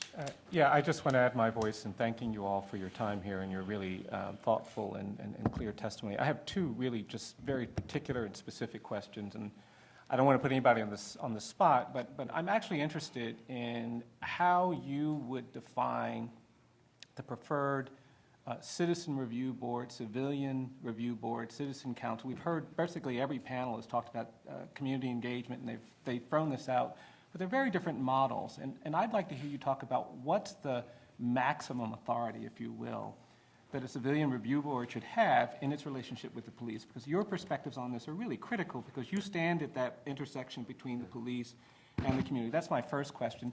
The second question is, Mayor Johnson, you talked about independent investigations. And I think mayors are in also, again, a very unique position here, because typically you don't have jurisdiction over prosecutions and what happens, even though you have responsibility for police departments. What's the, in your opinion, optimal model for who should have investigative authority when these issues of excessive use of force come up? Do you want a prosecutor outside of the county? Do you want internal affairs within your department or some outside? What's your thinking about how these kinds of independent investigations should be structured? Who should have the authority, and how should it operate? Sure. Let me take a stab at the first one. So I was elected to Philadelphia City Council in 1991, took office in 1992 with the then also new mayor, Ed Rendell, who was a former district attorney. In, I guess, September of 92, so I'm 8-9 months into the position, I put forward the idea that we should have a civilian oversight entity. I met one who I've learned a great deal from earlier, who was on the panel, Sam Walker.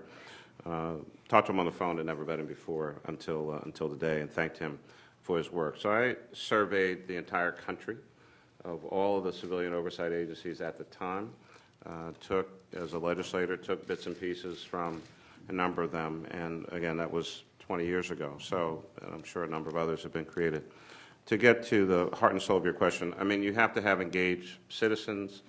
The entity has to be properly staffed, a proper amount of budget. Ours was, their budget was cut like everyone else's budget was cut during the recession. We're looking to invest in them more. But when you talk about authority and how far can it go, from my perspective, for our city at least, the Police Advisory Commission, the PAC is what it's called, can do an independent investigation. They are independent from the police department. I appoint a number of citizens, and the city council appoints a number of citizens, and that is, so they're all civilians. You cannot be a employee of the city of Philadelphia. They make a recommendation. It goes to the managing director and the police commissioner. But from my perspective, given the nature of police work, the ultimate authority about discipline must rest with the police commissioner. The police commissioner is in charge of a police department, has to run that police department, has to be able to give out discipline, and if there is a disagreement between what the Police Advisory Commission recommends and what the police commissioner ultimately does, I mean, the end line of that responsibility is me, as the mayor of our city. And so I think that properly staffed, properly budgeted, and every department and agency in our city government, having now made that statement, every one of our departments wants more money. No one thinks that they're properly staffed or have enough resource. But for this kind of work, I do believe in civilian oversight. I've always believed in it. But the buck really does have to stop with the police commissioner and ultimately with the mayor in terms of actual discipline for officers. I'll take a stab at the second issue of independent investigations. You know, we've taken multiple approaches, and I think it's difficult, as we talked earlier, about it's difficult to have a one-size-fits-all solution, because there can be high-profile incidents, whether it is an in-custody death or an officer-involved shooting, that while it's high profile, it's not controversial in the nature of the case. So the goal for me is to make sure when there is an issue of trust at the core, that we let it run the normal course. The city's prosecutor does their investigation. We have our internal investigation. And what I have done throughout my time as mayor is if throughout the normal course of business, there's still a lack of confidence in the community, and people aren't shy about making that known. If there's still a lack of trust, we've on multiple occasions pulled together independent panels, criminal justice experts, policing experts, to take a look at to do that investigation, to review everything, review all the material and the data that's out there, and then make an independent assessment. That being said, does that change the minds of everyone that had a problem with it? Of course not. But when you put together that independent panel and you make sure, and I've been very clear with every time we've done it, that there's no one on here that works for me, and I'm not looking for anything but a true assessment. I don't go into, I'm not asking them to go in this to validate what the police investigation found or determined, or to support what the prosecutor decided. It is an independent review. And I can say because of that willingness, whether it's in custody deaths or police shootings, to take that approach, it helps build relationships of trust. I think when people in authority refuse to allow independent eyes to take a look at, to investigate, to review an incident, that's when red flags go up in the community. I'll take a stab at it too, and just say a little variation of what everyone else has said. I think if you take a step back, our ultimate goal is to make sure there's public confidence when investigations take place. They're thorough, they're transparent, and independent. And this is an opportunity, I think, to make something better than it was. And if law enforcement on the other side can, again, understand this isn't an indictment of you, this isn't a lack of support, but if we want trust and legitimacy, if that's really what we want, and if the public is not feeling that, or when you look at this procedural justice that doesn't feel right, when something doesn't feel right, then we got to take a hard, honest look at it. And I think that's what we're getting at. So I'll start off with, one of our fellow mayors, Mayor Plasquelik in Akron, Ohio. He's been talking about this issue for as long as I've been mayor, literally for 8 years, 6 years. Well, he's been mayor 28 years. Yeah, he's been mayor a long time. And I didn't understand the depth of what he was getting at until the Ferguson situation happened. And as president of the U.S. Conference of Mayors, we call it an emergency call, and he says, that's exactly what I was talking about. So through the U.S. Conference of Mayors and Mayor Ramsey and Lord, we'll present to you, I called you mayor. Are you running for mayor? No, sir. Commissioner. If it happens, I want credit. Yeah, oh, you talking about your phone blowing up. My phone getting ready to blow up.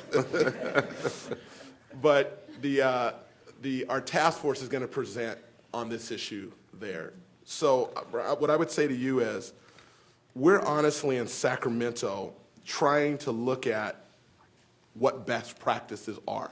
I don't know what the answer is yet, honestly. I know something needs to change.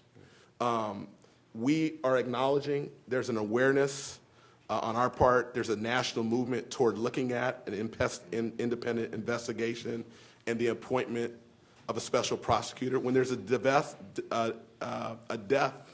of an unarmed civilian. And I think that the police department, I want to be really clear on this, our police department needs to have a very strong relationship with the DA and those who prosecute. So we're not saying that should be lessened or preempt. So maybe 98% of things stay the exact same because they need a very strong relationship. But in the event, when there's issues like Ferguson and Garner, might this give us an opportunity to do things differently in a way that are responsible and productive and that everyone signs off on in a real way? In Birmingham, the mayor of Birmingham, Bill Bell, he's on the U.S. Conference of Mayors as well as president of the African American Mayors Association. because of the history in Birmingham with the police department, if you guys just saw Selma, it's a reminder, obviously, for all of us. Anytime a police officer shoots a civilian who's unarmed, it automatically injects the FBI. So that gets out of the hands of the local jurisdiction and goes into the FBI. And then they run their process state level and beyond. That's similar to what Mayor Posquelic is talking about in Akron. So again, I can't tell you honestly, what the right answer is, but I think this is an opportunity for us not to kind of waste the tragedy here, but to seize the moment to figure out how we improve this process. And it'll be partly what the U.S. Conference of Mayors will be presenting to both Lori and the Commissioner a week from now. Thank you very much. Tracy Mears, followed by Roberto Villasenor. Good afternoon. Thank you so much for your testimony and for providing really shining examples of how to build procedural justice and trust at the local level. While I think it's true that you all are, well, how do I want to say this? But I also think it's true that you're overperformers, right? So I'm a social scientist, sort of, and if there is a normal distribution of cities, I'm guessing that you guys would not call yourselves median cities. Maybe you would.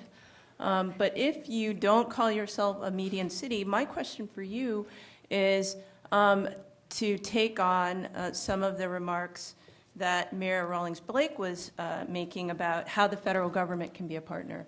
And specifically, I'm interested in some ideas you all have about what the federal government can do so that your cities are the norm and not the folks who are at the end of the distribution. One idea, of course, is offering more resources, but I'm wondering how you think about balancing what you need to do as leaders of your own cities, but also trying to achieve more uniformity, standardization, in trying to get all of the cities in the United States to be able to have police department strategies and the like that look like yours. I'll make just a general comment and then let the mayors kind of address it. I just, in the interest of full disclosure, we all want to say more federal resources. But we said we would let Mayor Rawlings-Blake say it because it would probably be received the best. And she said, so I'm going to let her start off by addressing the question. We're putting our best foot forward here. Absolutely.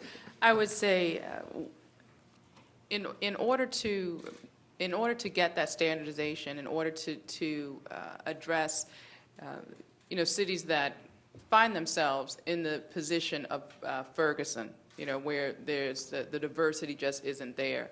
And I think it's important for the Conference of Mayors to take the lead in hosting conversations, but I also think there's a role for the COPS office and the federal government to help to educate cities and police chiefs on what happens. Not the notion of diversity can fall on deaf ears in communities where they don't understand the value of it.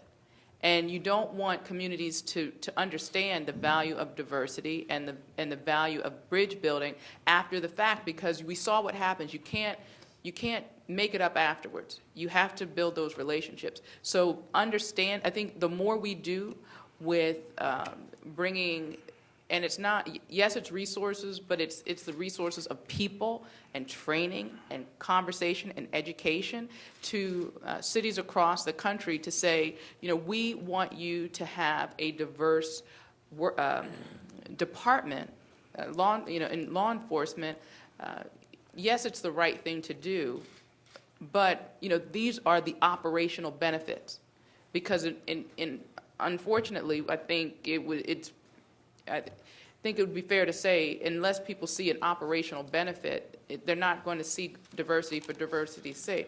It's that the operational benefit. And the thing that I talk about all the time is the importance of building the bonds of trust. And as President Johnson talked about not wasting this lesson from this tragedy, that should be a major lesson for mayors, that you cannot deal with diverse communities without a diverse police force. And you have to do things all across the board, whether it's from recruitment to how you promote within the department. One of the things that we're doing in the police department and in the fire department is to include community members on the hiring panel and on the promotions panel, so that community leaders have a stake in who's out on the street, that their voices are heard when we're making decisions about who will be in leadership, because who is in leadership, that is setting the tone for the department throughout the city. So I think the resource of education would be very, very critical at this point in the history of the history of our cities, because we have to figure out a way to get that message out there, and it can't. Some of it can be peer to peer, but I think the strength and the legacy of cops, I think, would be helpful in getting that message out there. I would only add in, and Tracy, I want to say, I think I did pick up somewhere in the midst of that there was actually a compliment for the three of us. I thought about what you said many times. I recorded it. Yeah, I mean, it was in there. I mean, it was packed in tight, but it was. I'm just teasing. She's now embarrassed. We talk about our relationship with our federal partners. We want to enhance that relationship. So, I mean, yes, we do want more resources, but it's also a closer partnership. And so I was here for part of the previous panel, so I'm going to make the connection here. You know, America, of course, suffered the most incredible tragedy on September 11th, 2001. The country was in shock. The world was in shock. And America responded pretty quickly. Within a couple days, there was, within the White House, a new Office of Homeland Security that subsequently became the Department of Homeland Security. We created that because we wanted to be safe. We also created the Transportation Security Administration, about 60,000 people with about an $8 billion budget, just because we wanted to be safe. There's been, in my view, no comparable response. Now, the tragedy, of course, of 9/11 was that 2,997 people were killed that day in 3 different locations on one day. But every year in the United States of America, somewhere between 10 and 14,000 people are killed as a result of violence. We've not had a comparable national, I didn't just say federal, and I'm taking some of the language from my very, very good friend, Mayor Mislandra. We've not had a comparable national response to the issue of violence in the United States of America. And we have a violence problem in the United States of America, and we need to acknowledge that. And until you acknowledge the problem, we will not fully address it. So, you know, I'm sure that money was not just sitting around somewhere, but it was found because America said, we want to be safe in the air. Well, I'd like to be safe on the ground every day in my neighborhood. So I think that, you know, that kind of approach. And so the cops office, I mean, whose budget was whatever it was, Mayor Landrieu knows it down to the penny and how many people you had, and it's been severely reduced. So, and a lot of what we see on the ground, and we have great partners back home, the FBI, the Secret Service, Homeland Security, ATFE, DEA, probation and parole. I mean, they go and catch folks that, I mean, seem to have disappeared, and all of a sudden they pop up with them, and next thing you know, they're being hauled in. So we have great relationships back home, but they don't have the resources that they used to have, and the focus, which is a proper focus for the United States of America, given the insanity over in Paris and other places in the world, cannot take our eye off the ball of terrorism. But we have homegrown neighborhood terrorists who terrorize our children when they go to school every day, who terrorize our old folks, senior citizens, senior Philadelphians when they're trying to go about their business, and terrorize folks who are just going to work each and every day and feel like they can't go outside. And so where is their security administration for what it is that they're trying to do with their lives? So, I mean, we either want to be safe at home and abroad, or we don't. So we are willing partners in this work. In the Boston bombing situation, right? Now, so that wasn't like I mean, I don't know what those two guys were all about. Still haven't figured that one out. But with all the technology and all the resources, it was a camera in Lord & Taylor's that gave us the best image of those two individuals, subsequently resulting in the death of one and the capture of the other. And so we fight crime every day. Most days it will be Philadelphians. One day it could be somebody from California, or it could be somebody from halfway around the world. And so a closer partnership and relationship between and among all of our federal partners and us as leaders on the ground. When we're fighting crime each and every day. And we'd probably help the feds in the terror search if we had more opportunity with tools and resources. There's a lot of discussion about body cameras, but tasers as well, a non-lethal way of, getting somebody to maybe pay attention, behave themselves a little differently.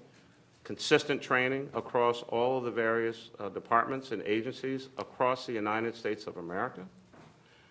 The federal government would have, and the Congress would probably have to take on the issue of grand juries. It's one thing in Ferguson, it's a different thing in Staten Island, and probably something else in Philadelphia or Sacramento or Baltimore, depending on what the state wants to do and what their rules and regulations are. People don't understand it.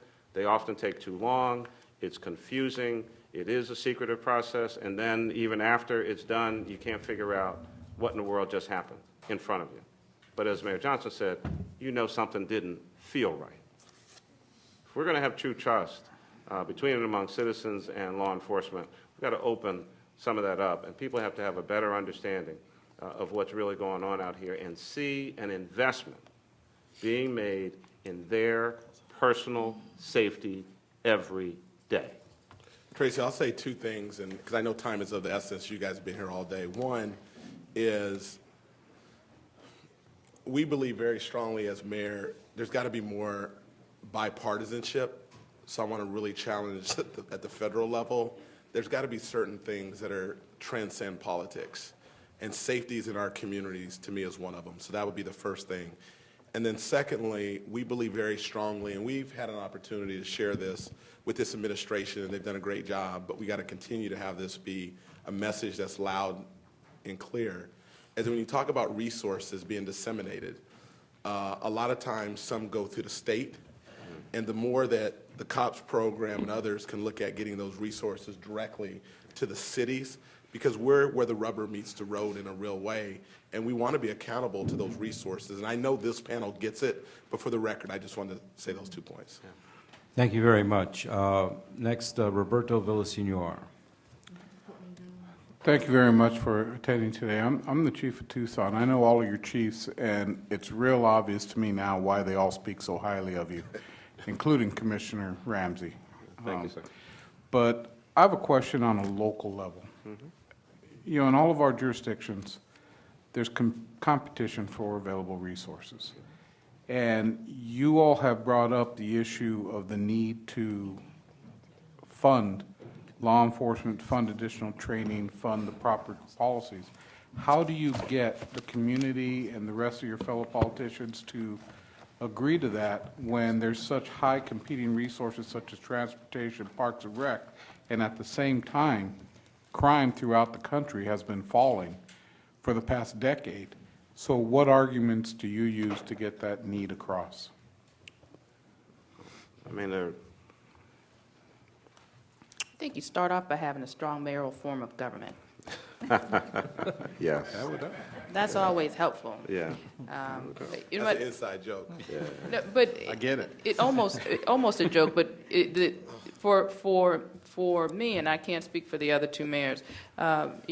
We set the budget. I set the priorities, and with respect to how the resources are allocated, the council can't reappropriate any of those funds. They can only cut it out of the budget. So it's about making it very clear up front when you communicate. When we talk about the fact that public safety is our top priority, we're saying that when we're together, we're saying that when we're back at home, we're saying that everywhere. So if you're up front that this is your top priority, we make those programs and resources a top priority as well.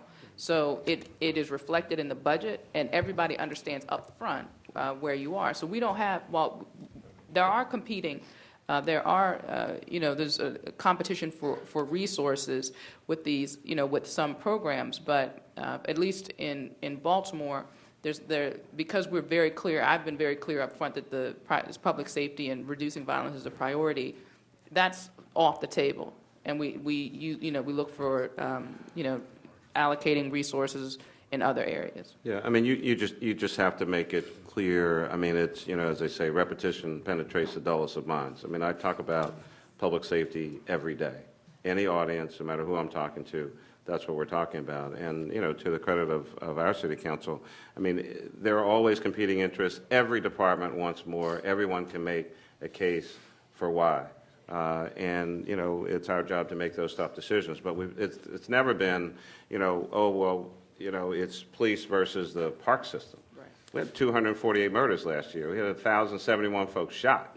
I mean, we're not living in Shangri-La in Philadelphia. Things, 36% drop, 25% reduction in homicide. I mean, in shootings. I mean, people see the trend, but like I said, if you heard gunshots last night, the stats don't mean anything, right? So folks know that I'm going to invest in police. And at the worst of the recession, so I said when we came in, we were going to hire 400 more police officers. Didn't happen. Now, we never laid off a police officer, didn't lay off a firefighter, didn't lay off a sanitation worker or a healthcare worker. We didn't do the massive layoffs. That's not a comment on anybody else. That was just our thing. But I didn't hire the 400 officers. We had to delay classes. I had to cut the commissioner's overtime budget. And we had a 15% reduction in homicides in our first year, in the midst of a recession. But everyone understood the fundamental aspect of a local government is your citizens have to be safe. So everybody took a cut, but we never compromised public safety, and they still reduced crime in Philadelphia with less police officers than we've had in recent times. But you have to stay focused on that. It's not a trade-off. It is a balancing act. But I'm not trading public safety for anything. And I would say, Chief, for us, again, very consistent. I look at it in a couple ways. One, and you know this too, and we appreciate you asking the question, but public safety, when you think about resources and prioritizing, public safety goes through every department in a city. Mm-hmm. So you can't just look at it as the police officer or fire's department. Right. What can every department in a city do to make sure you have alignment and a perspective on how we can make our city safer in every department? That doesn't oftentimes cost money. That's number one. Secondly, when you think about the health and the vitality of a city, public safety, when you're talking about jobs, economic development, everything that we all want to see happen in our community is hinging on how safe your city is.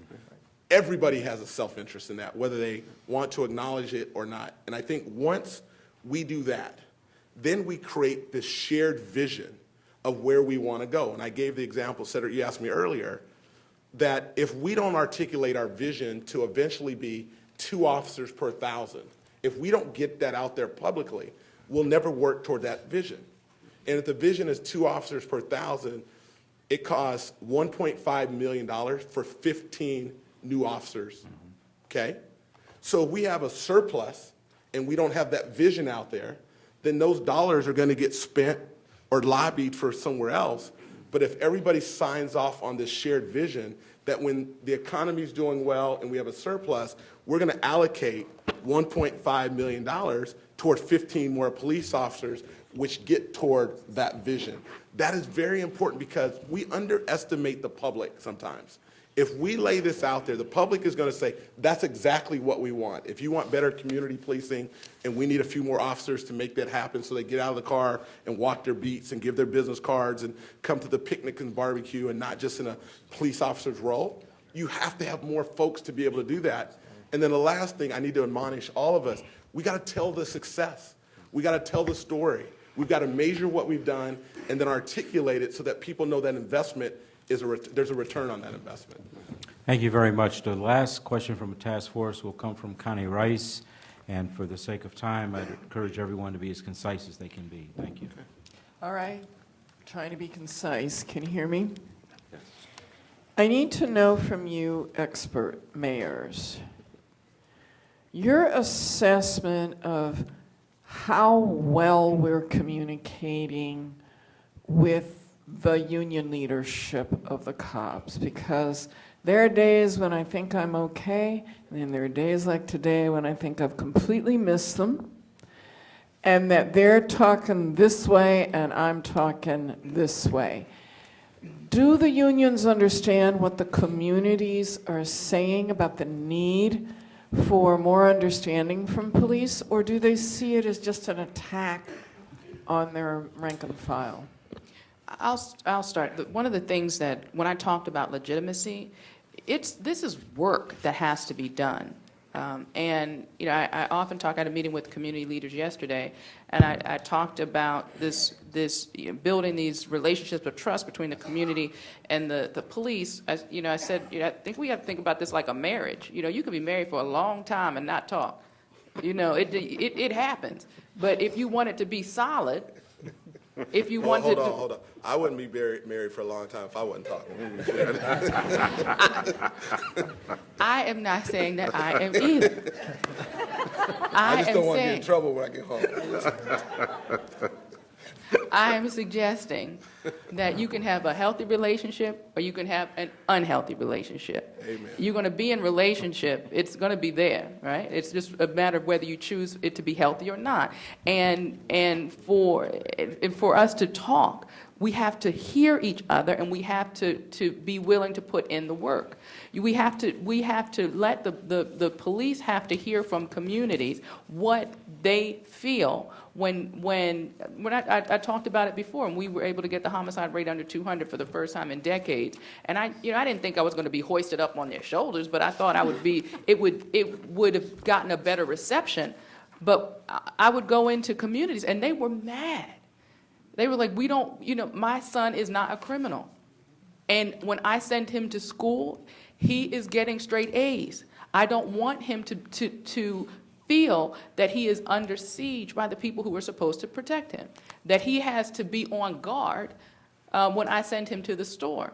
So, police officers have to hear that. Do they? But do you think they do? I don't know if enough communities are entertaining those conversations. You have to put into place opportunities for people to hear those conversations. You have to make it important, and you have to foster that honest communication. And communities need to hear from police that they are putting their lives on the line every single day, and they have families at home that they want to be able to go home to. So when they come into a community and they feel that there's no help, and that the community is I've heard they say they feel the community is apathetic to crime and resistant to them. The community needs to hear that, because we can't do it. We are going to be in this relationship. There's nothing that the police can do on their own. There's nothing that the community can do on their own. We're married. It's just a matter of whether we agree or whether we commit to having a healthy relationship. I know you clearly recognize the complexity of your question, and it will be impossible for us to characterize. I don't know how many officers are in each of the other two cities. We have 6,400 police officers who will have 6,400 different views and ideas on any given day. I mentioned in my testimony our FOP president, John McNesby, who I do talk to on a regular basis, and the commissioner talks to him even more than I do. On our best day, it will be impossible to be in the hearts and souls and minds of every one of those officers. And union leaders, and I respect them, but I think we also need to acknowledge, they're union leaders because they were elected, just like us. So they have a constituency. I just have a slightly larger one, 1.5 million people. And so they often either do or try to or feel that they have to reflect, some of the things that are on their members' minds, or you won't be the union leader. And so, and then there's the local chapter of, let's say, the FOP, and then there are, 1,000, Commissioner knows. I mean, maybe there are 1,000 FOP chapters across the country, and they all get to talking. And, you know, so, I mean, there's a lot of conversation out there. The officer on the street wants to do his or her job, be engaged with the good people in the neighborhood, protect themselves from the folks that mean them harm. I have lost 7 police officers killed in the line of duty, a number of them shot to death. Now, you want to talk about a bad day at work? I'm not sure what's second, but the absolute worst moment of entire time being mayor, an elected official, be at the hospital when a police officer has been shot, or a firefighter dies in a fire, or a PGW worker dies in an explosion, or one of our fleet managers falls and cracks his head and dies. Be in that hospital. See that family. Talk to them about what's going on at that moment. So they want to go home too. And so we have to bridge this divide. So I don't know what's in the head and heart of all these officers, and we can't legislate it. We can train, we can talk, we can provide leadership on both sides, the mayor and the union leadership and the police commissioner and all those other folks. But when you're in that moment and someone is staring you down 10 feet away with a gun in their hands, you're not sure what they're going to do, you're going to do what you're trained to do. And I think, as Mayor Rawlings-Blake said, I mean, community people want good police officers. I don't think that's the totality of what the protests are about. We're all against bad policing. And most good police officers don't want bad officers on the force either. And so that conversation really does need to take place, and this task force obviously is helping with that. So I think the message is getting out there, and the things that Mayor Johnson talked about, Ferguson, Staten Island, and 100 others that are not on CNN and MSNBC, people are talking about these issues. We're going to have some more heartfelt conversations about it, but everybody wants to go home safe. Ms. Robinson, I'll make mine pretty succinct. I think 2 things. One, I do think officers, by and large, feel like they're being attacked. And I do feel like the community, by and large, doesn't feel like it's being heard to the degree that it would like to be. How do we bridge that? And I think the onus is on all of us to really do a better job. And I think I have my union president here in the front row. We're modeling what can happen. And our sets of circumstances may be unique in Sacramento to some other city. But if we can create a framework for what works in Sacramento and then share it with our, Tracy, you mentioned earlier, how do you make sure some other cities are benefiting as well? We've got to share best practices. You guys here are creating an awareness to have an honest dialogue. People don't like to talk about economic disparities and race. Those are real issues. And if he and I can't talk about them, then our community is going to suffer because of it. There's words like justice and fairness and respect, and it goes both ways. So I need to lead with, this is what I've learned, I need to lead with letting my men and women in uniform know how much I appreciate what they do. I have to lead with that. Once I say that, then they will hear me when I start saying some things that we can do differently. And here's the one sentence I've learned.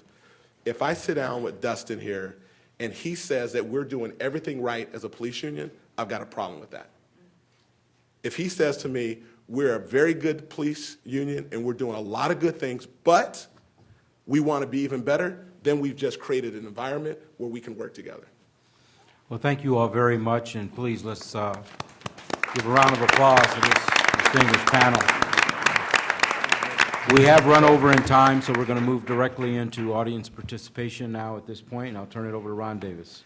Thank you, Commissioner. So we're now going to move into the public comment period.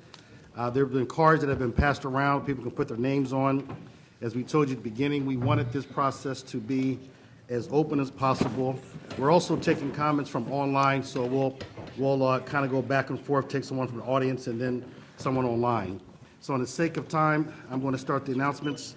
The names, you don't have to come to the mic. We'll come to you with the microphone. And let me thank you. Let me apologize ahead of time if I don't pronounce your name correctly. Thank you.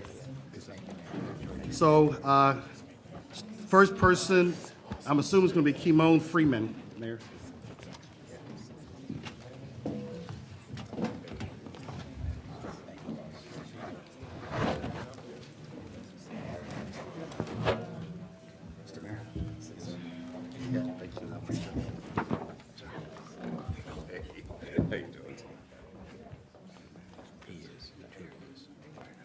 And if I can say thing, Mr. Freeman, before you start, this won't be a question and answer session. This is, we're looking for a recommendation or comments. The task force will not be responding as far as answering questions, so thank you.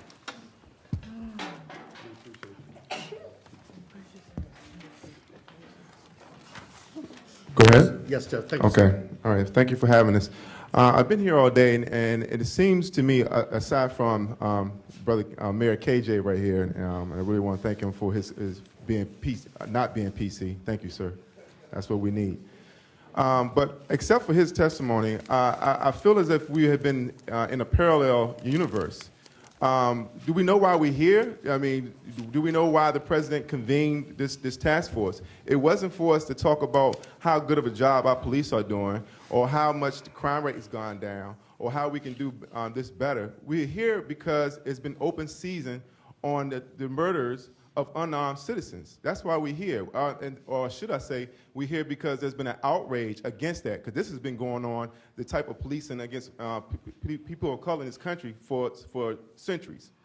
This has come to a head because we are under the tutelage, or should I say, under the jurisdiction of a black president and a black attorney general, and it has not changed.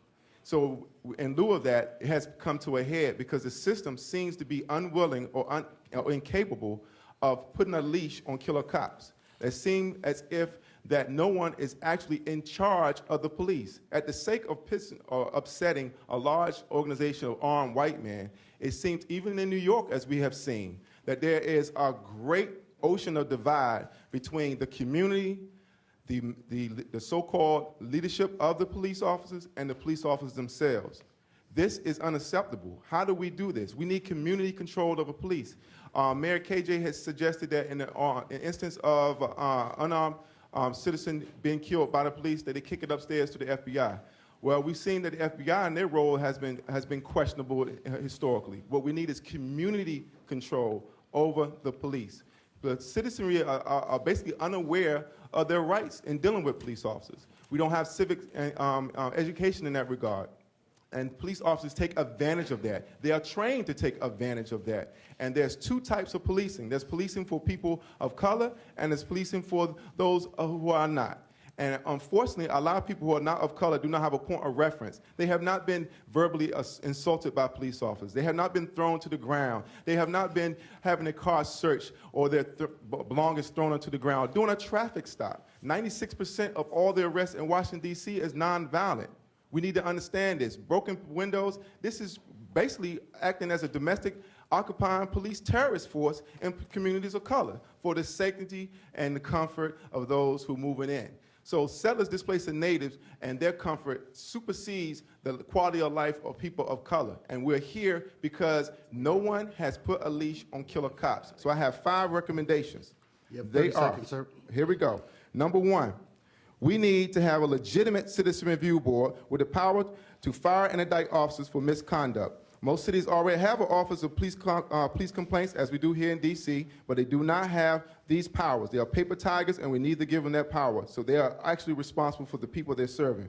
We should require a significant percentage of police that work in the community to actually live in that community. This has been tried before and has found to be unconstitutional to require people to live in designated areas, but how can this simply be overcome by challenging these rulings in court to reflect similar requirements for our local politicians that are forced to live in the areas that they do represent. The mayor must live in the city he or she represents. The council must live in the area of the city that he or she represents. Why not the police?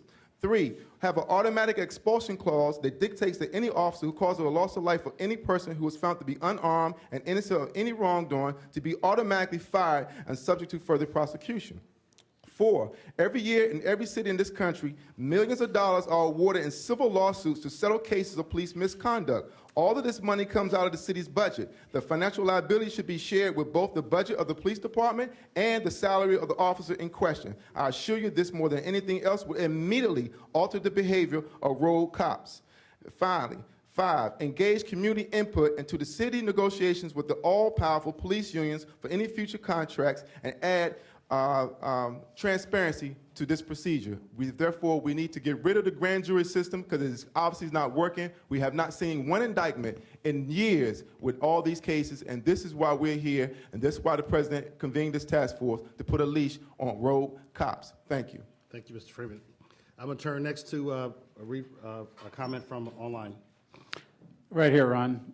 Oh, thank you. SAI has been collecting throughout the day comments that have been produced online from the website and from Twitter messages. And the first comment that I would like to read was submitted online. There is no doubt that all agencies have had issues of bias, even discrimination, and these issues do need to be addressed. Even so, it appears law enforcement is being painted with a broad brush, and I don't believe this is fair to agencies that are more progressive in combating these issues. We must work together to solve this problem. Thank you. And once again, forgive me on the name pronunciation, Dr. I think Li Young? No, ma'am. They'll bring a microphone to you. Coming right to your left. You can stay where you're at, Dr. Young. They'll give you a mic. Thank you.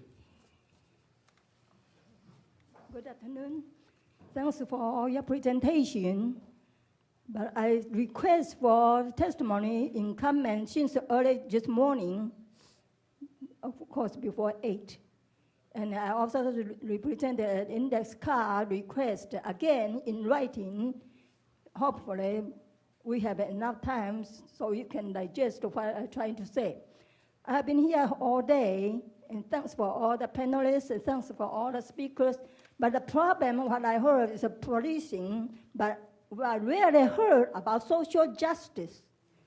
Now, police don't just kill people by gun, by gunshot, by brutality, by punch. Police have all kind of misconduct. You know, they have involved foreclosure, eviction.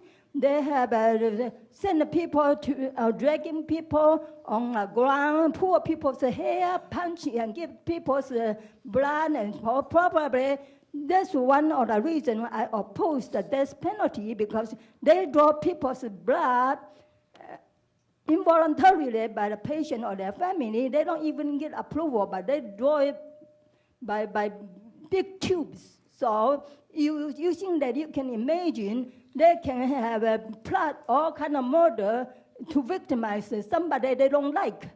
And they can prison or mental institution because they are political prisoners or some kind of dissenters, or somebody is anti-wars, or somebody who is opposed their political view, or somebody who is opposed their political budgets.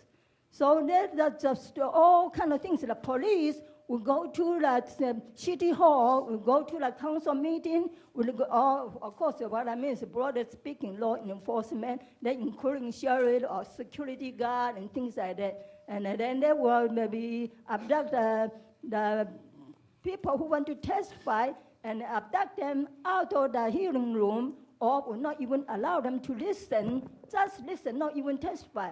Just listen to other people's comments. Now, one of the reasons is a lot of people who support a politician is who want to have a benefit, so always have a bad legislative proposal. So that's why I always testify against those, especially if you think about, I am from Montgomery County, Maryland.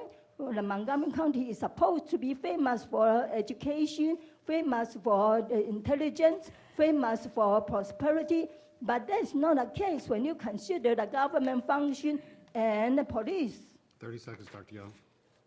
Oh, how much time 30 do you seconds, give? ma'am. How much 30 time more altogether? seconds, yes. How much altogether you give it to me? 2 minutes. I know you give the other speaker 15 minutes or more, Yeah, but you didn't tell me how much minute I can have. yes, ma'am. 30 more seconds, Dr. Young. So how much total time you give it to me? Every speaker will have 2 minutes, Dr. Young. Every speaker has 2 minutes. There's nothing in your proposal, in your testimony. Say what you say is that the president's task force on 21st century policy. Dr. Young, are you finished with your comments? No, what Okay, I tried to please say, continue. I'm just started. Please And continue. you don't just according to this, the 21st century policing. You don't even talking about equality of speaking time. Yes. Okay, I try to say. Thank you, Doctor. No, I'm just say I don't have time to argue with you. I know you have a lot of security guns. So So what I try to say is simple. I would like to submit a written statement, That would be but let great. me a brief comment so you understand what I submit. That would be great. Yes, ma'am. Okay, thank you. What I have here, because I just heard the hearing last night, so this morning I had to get up before 5, so I can come here. So what I try to submit is I agree a lot of people. Dr. Young, we're out of time, so how about we do this before you continue? understand. Before you continue, Dr. Young, I- we can continue afterwards. I will give you personally another 5 minutes after we close, and I will listen to it and take your written testimony. as well. Excuse me, we are in public hearings. You have 30 seconds, Dr. Young. Thank you. Okay. But I hate it. You are not deserve that position. Okay, now, I agree with this. What I try to say is, I have been running for public offices. What our system doing is distortion of resources to benefit few. Now, we have 1%, 99% income inequality. That's the problem of our system. So what important thing is, when I think of black, you got to see how they suffer, but nobody really tell how they suffer. Everybody is thinking about how do we get money from federal. That's people's money. Okay, now, what I try to make it simple. Social justice is in great danger. When we have work to be done, we got to promote fairness, freedom, justice, peace, humanity, productivity, well-being of general public, resolve social political issues, balance budget, oppose so-called Fair Election Act, that's public finance matching small donor by some, that's wrong label, non-profit organization. So that the public finance with matching small fund is do more harm than good. So just by that, they take away all my computers, all my internet connection, my internet Yahoo account. Dr. Young, that is time. So We're going to proceed to the next person. 15 seconds. Thank you, Dr. Young. I want There you are to people be, behind you that would like to within speak as second. well. I want you to be sure to investigate this murder, fraud, The next up will be Guadalupe injustice network. Comfort. Dr. Young, we I have would- other people that would need to speak No, behind you. I would, that's why I want to. Ms. Comfort? I would Thank you. give you We'll hand over six- the microphone. Thank I you. would give you just written statement Please. with 6 attachments. Outstanding. Thank you, Dr. So Young. please be sure to have a very careful. I'll make sure the task force read gets a it. copy. Yes, ma'am. Thank you, Ms. Comfort. Thank you, ma'am. Yeah, thank you for having me. I never thought I would be in this situation. My 26 years old, Emmanuel Okutuga, was gunned down in Montgomery County on February 19, 2011, by a police officer that said he told him to stop like 30 times in 30 seconds. I don't know how that is possible. My problem is accountability. If these police officers knows they will be, prosecuted for a crime, God forbid, if you and I kill somebody, you know the consequence, but they can hide behind the badge and murder our children. I've been here all day, listening to the police telling us they want their officers home. So do we. We want our children home. Okay? We send them to school, not to come back in the body bags. There's good cop and bad cop. And I want to take this time to thank Chief Ramsey. I was a vendor for 25 years in the District of Columbia, right there by the White House. That's how I sent all my children through college. You did a fantastic job. You stood up for those bad cops that they were taking bribes. 2 of them were convicted under your watch, and I thank you for that. So and there's a lot of good cops out there too, like Sergeant Scott of Montgomery County, and he did a fantastic job. But officers like Christopher Jordan, who murdered my son, should be held accountable. And there's a whole lot of women out there, Black African American children that are being slaughtered by the people that are supposed to protect them. Please help us look into this. My son did not deserve to die on the street like a dog in the hands of somebody that was supposed to help him. Yes, I'm mad about that. He was a law-abiding citizen, and it was captured on a video. 13 eyewitnesses. Video. State attorney telling me somebody mistakenly deleted that video. How do you justify that? That was a murder, not a justifiable homicide. Help us to keep our streets safe for our children. They're not supposed to be slaughtering them. They're supposed to be protecting them. Thank you so very much. Thank you. Online? Well, before I go to online, because people, I'm going to do a bit more online than more in person online. People have been sitting here very patiently, so we apologize for that. Let me go with George Fisher. I'm sorry, Faulkner.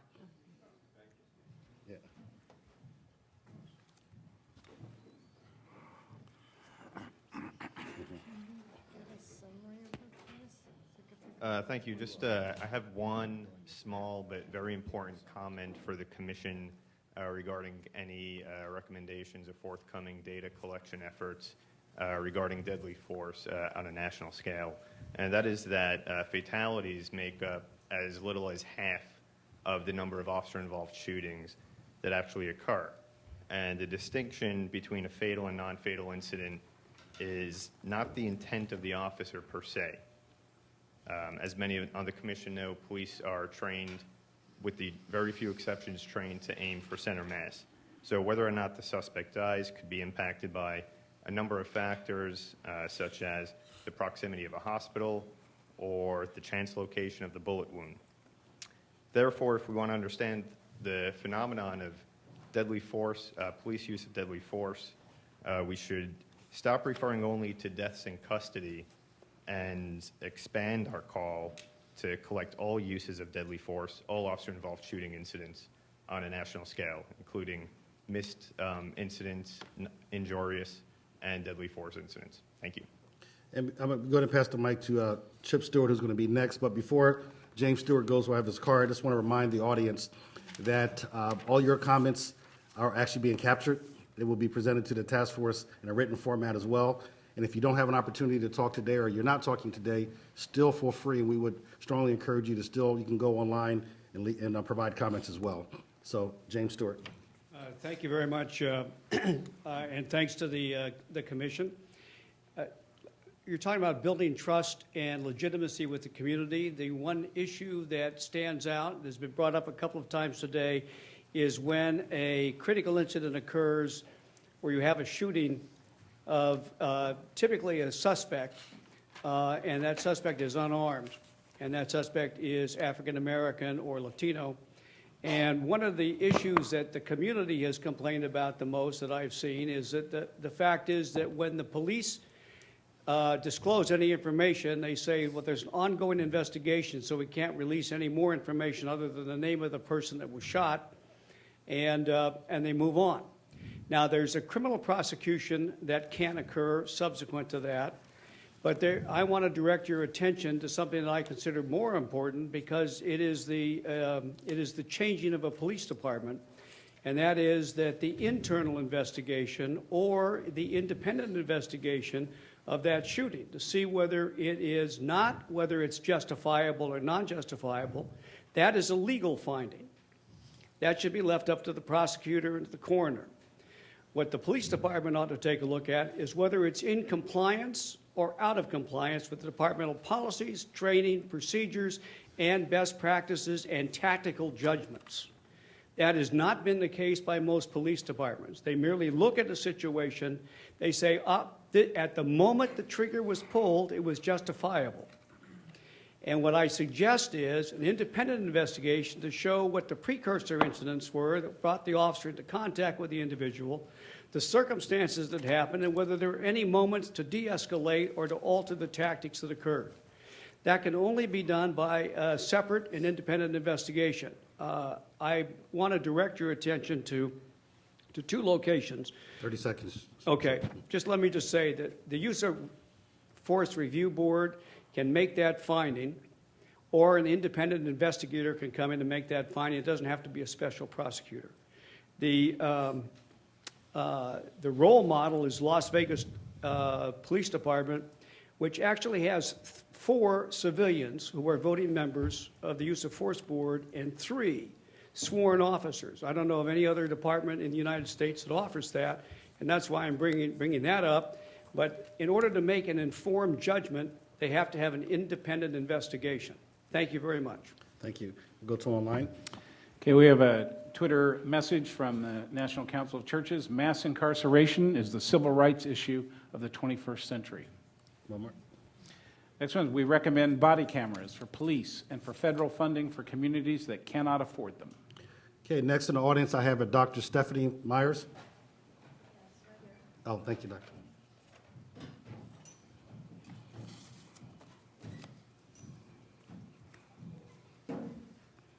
Well, thank you very much for this excellent session. All of the panelists have really been outstanding. I represent Black Women for Positive Change, which includes a volunteer network of women and men of all faiths and gender and race. And we really believe that in addition to the operational issues that have been so beautifully presented today, we must step back a little bit and address the entire culture that we're dealing with. Our overarching theme is that we really need to change the culture of violence in America and really throughout the world. But we know that America is the standard bearer for so many issues. So we urge the task force to address some of these larger issues. We urge you to call on Hollywood and the media to stop promoting violence in film and in social media and to begin to look at different ways of communicating. We call on the task force to find ways to give youth a greater voice. And through the use of technology, social media, film, we know that our young people have incredible things to offer and to engage with us. We must find a way to do that more effectively because they're the ones who are in the body bags so often. And we must find a way to make them a part of the solution. We also propose that you support the National Week of Nonviolence. There have been 2 years of this already, supported by 12 governors, 50 mayors, and that the task force consider calling on the nation to have a National Week of Nonviolence next October 2015 and call on neighborhoods, churches, schools, police departments to sit down and talk about conflict resolution, nonviolence, building partnerships, building trust, and all of the issues that you have addressed today. And finally, in terms of best practices, our organization is partnering with the Pittsburgh Police Department, and we would like to recommend that you take a look at what they're doing. The police chief is having community conversations in public housing facilities, at churches, with people. He's sitting there for hours letting people ask any question they have. And so we urge you to call the nation during this week of nonviolence and the rest of the year to have community conversations. Ask the leaders to do it. They can do it. They're ready. They just need to have some leadership and direction. So we propose that you contact Chief Cameron McLay and explore this whole issue of how to get the nation in a conversation. Los Angeles is doing great leadership. Sacramento, all the things we've heard. Let's have a national conversation using social media and change the culture of violence in our society. Thank you. Keith, great.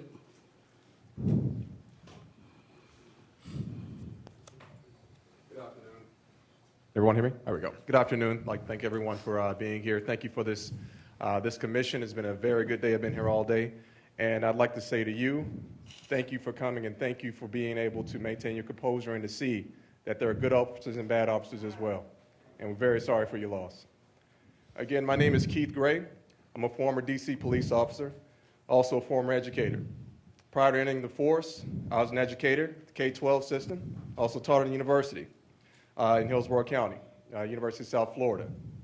My background is very unique in that I come from a small town in Longview, Texas.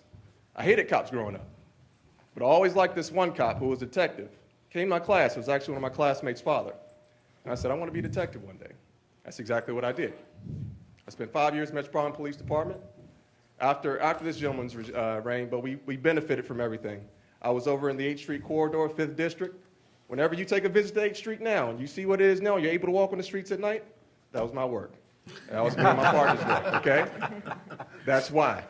All right, that's why it's so important for us to have a police force who's competent, able to work with the community, and able to change things because of what you're seeing happening in Washington, D.C. right now. This man came in and changed the culture of D.C. I want everyone to know that. And now he's changing the culture of Philadelphia.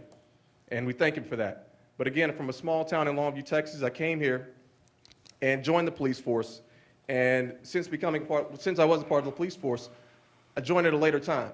So I came in after a career in higher ed. I've been a professional recruiter of students. I've been a manager of programs at a university level.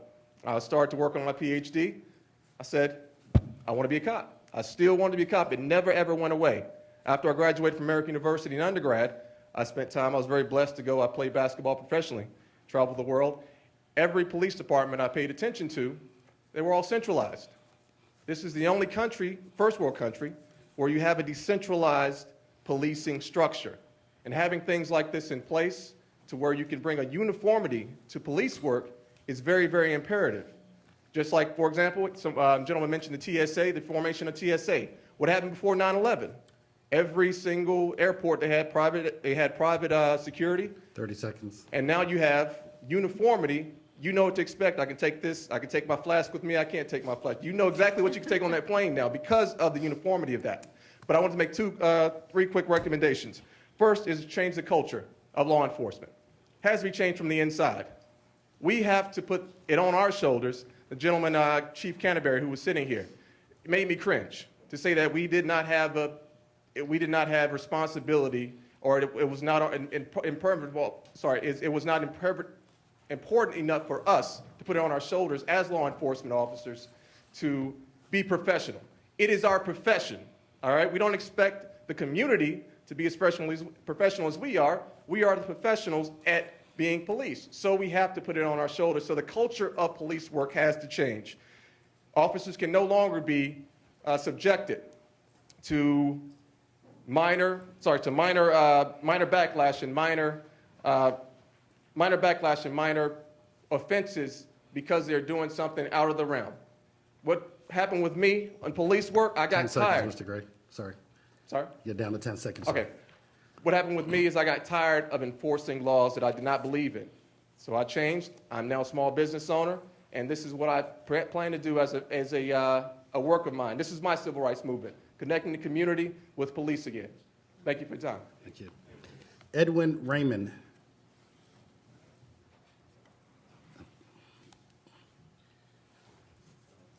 Can anyone hear me? Yep. All right. First, I'd like to thank the president and everyone else involved for providing the platform for this essential and overdue dialogue.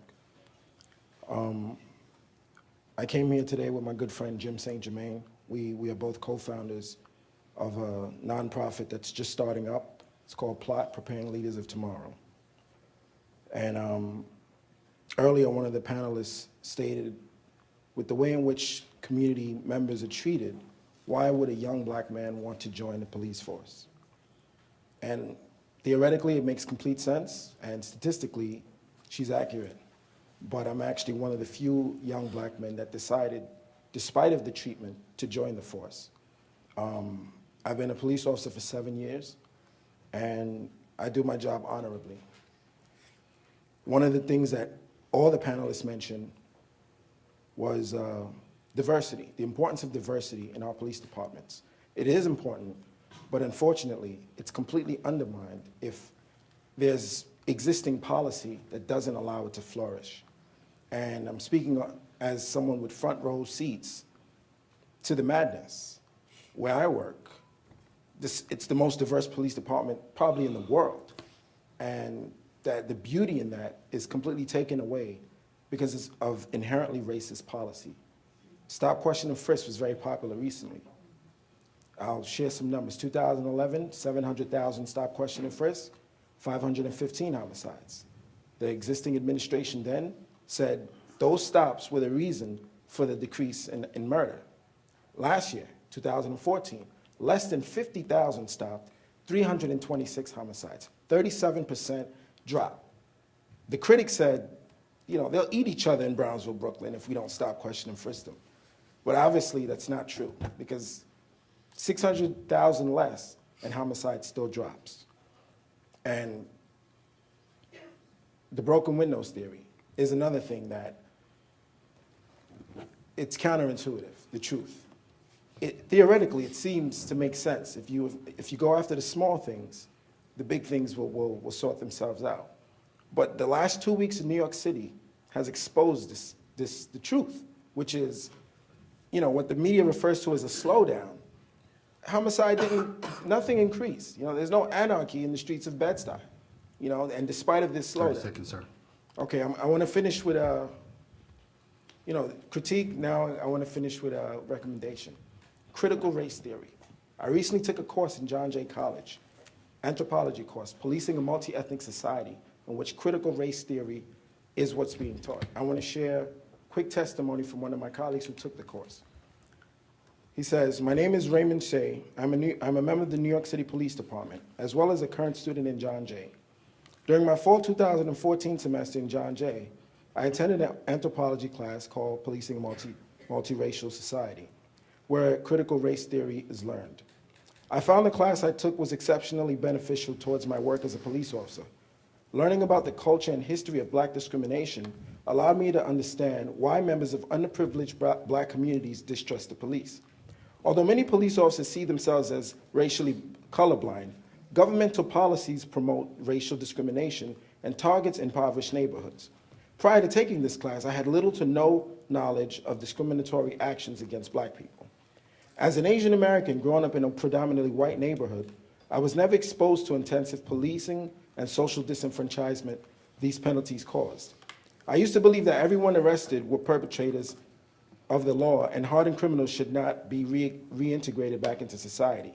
Now I try to communicate and connect with the offenders on a more personal level. After learning about the history of Black discrimination and being more culturally aware, I view some of these individuals as victims of an imbalanced judicial system.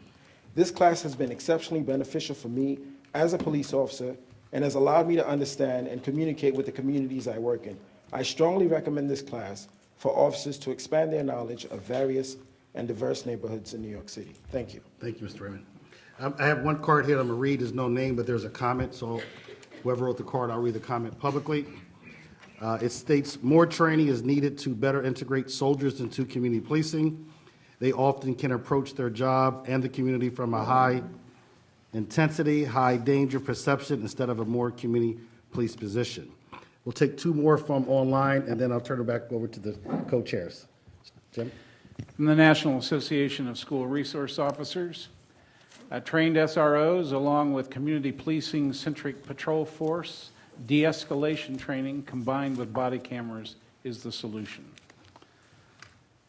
Next comment from Twitter, I haven't heard anything about the new threats, ISIS, etc., and upgrading policing strategies for this purpose in addition. Thank you, Jim. Madam Chair. Thank you both, Ron and Jim. At this point, we're going to be turning to our task force members for a very brief, about 2-minute concluding remarks. And I'm going to start down at the end of the row with Cedric Alexander. Thank you very much, Madam Chairperson. Let me just say, I think today for me has been enlightening in the sense that this country, this nation, and those that were present here today had an opportunity to share their thoughts and ideas about where we need to go in terms of enhancing and promoting policing as we continue to move into the 21st century. I think this is on the beginning of our journey to seek those recommendations that we'll forward on to the President. But what is clearly very evident here today to me is that I truly believe that we're on a trajectory to make an attempt to do something very different here. And it has, for me, being able to sit here and to listen and to take part in this has been educational. And in spite of the fact I've been in this profession over 38 years now, I'm still learning more and more every day. The issues that confront us in this country have been long-standing and have a lot of history attached to them. But the moment in the present is where we're going to find the solutions, I truly believe, to the issues that we're all confronted with. And for me, this is not totally just a black or white issue. This is an American issue. It's America's problem. And it's going to take all of us in this room and across this country to find resolve and to seek recommendations and resolutions that I think are going to be important to the advancement of our country. But let me add one other thing. It was just noted by one of the Twitter persons that nothing was spoke to in regards to threats from ISIS and ISIL, and that brings us to an international scope in terms of how do we see this. And when we think about the issues that are confronting this country, when I think about it, this is an American issue which we're going to solve, and we cannot allow ourselves to become divided, because we do make ourselves targets for those who want to see us divided and to work against us. So all of us as Americans in this country, regardless of what our history and experiences have been, at the end of the day, no matter how much pain we may have endured and how much we may have put on others, I think we all will come to a conclusion that whatever issues need to be solved, we will do as what we have always done in this country, and that is to solve them ourselves. And thank you all for being here, and thank you for allowing me to be a part of this as well. Jose Lopez? Echo a lot of the same sentiment. There was a lot of food for thought today, and I think, in conversation with all of the members, but also folks in the audience, folks on the panels, folks that I've been able to talk to in between breaks, I'm eternally grateful for the amount of time, especially for people in this room and folks tuned in, for the amount of time that folks today and over the course of all of our work have committed to this issue. I've done a lot of listening, and I've taken a lot of notes, and I think all of us as members have, and so we have a lot to think about and a lot to talk about. But this is the first of a couple listening sessions, and so we will be moving these around to be able to listen to more and more folks. And so I encourage everyone who's here and folks listening to continue to share their stories and to make that public, to submit testimonies, and to talk to us about not only the day-to-day experiences that folks are facing with police officers on the ground, and some of the consequences of that interaction, but also to provide recommendations and to be able to take those recommendations and put those in the order in which you see fit. One of the hardest conversations, I think, for us over the course of the coming weeks will be how do we prioritize everything that has been put forth? And that is obviously not only up to the members who are sitting on this commission, but up to every single one of you when you're putting your testimonies and your documents forward. The one thing I would say is that I hope that we will have a better balance and that we will hear more from young people across our country. I've had the privilege of working with young people between the ages of 13 and 25 over the course of the last 15 years, and understanding the complexities of relationships amongst those young people and police officers on the streets of New York City and Bushwick and Jackson Heights, to be specific. I do understand that there is absolutely a need to make sure that we elevate the platform for young people's stories to be heard. And I think it is those stories that will be able to change the hearts and minds of folks who have turned to this issue as one of the most important issues pressing our country today. So with that being said, I'll pass the mic over to Tracy. I just want to start my remarks by thanking, for myself personally, all of our witnesses who came here and shared with us their testimony. I really appreciated the fact that they were so clear-eyed and generous and willing to acknowledge the complexity of this issue, but also be also very clear-eyed about recommendations with regard to how we can make progress. I also want to thank all of you for sitting here and supporting the witnesses, supporting us, offering your ideas, whether in this forum, online, or if you are going to be offering ideas subsequent to this session, online, through the website, et cetera. We've only just begun our work. I'm very cognizant of that. I had so much to digest, and we have, I think, at least 4 more full days like this to cover more topics other than trust and legitimacy. I'm very glad that we started with that, because that does seem to be the cornerstone of the work that needs to be done here. And the final thing I want to say on that is I've spent decades of my professional life researching that issue of procedural justice and legitimacy from a social science perspective and from a legal perspective. And the highlight of the day for me was seeing all the ways in which real life stories motivate and make clear and salient that research. So thank you. Brittany? So today has been extremely enlightening and informative. I think that one of the greatest things about democracy is our freedom and, truthfully, our responsibility to examine ourselves. And in particular, to truthfully and proactively examine any system that has an impact on our children, especially a life or death impact on our children. I believe that education has a life or death impact on our children, and that's why I became an educator. And when I heard from Kevon, who's a 10th grader in the Jennings School District, which is directly adjacent to Ferguson, and he missed a week and a half of school during those first 3 weeks of the chaos. When I heard him talk about wanting to be a police officer and being enrolled as an African-American young man in a program for people who want to be police officers one day, and leaving the computer lab a few weeks ago and being accosted by a police officer being stopped and frisked while he was walking home, I recognized the same responsibility to truthfully and proactively examine the system that he wants to be a part of, but is also policing him right now. And so I am deeply thankful to be a part of this task force, because it is clear that we are not about platitudes, but about the real work. There is clearly a great deal of work to do, but the witnesses and all of you have and will continue to enable us to do that.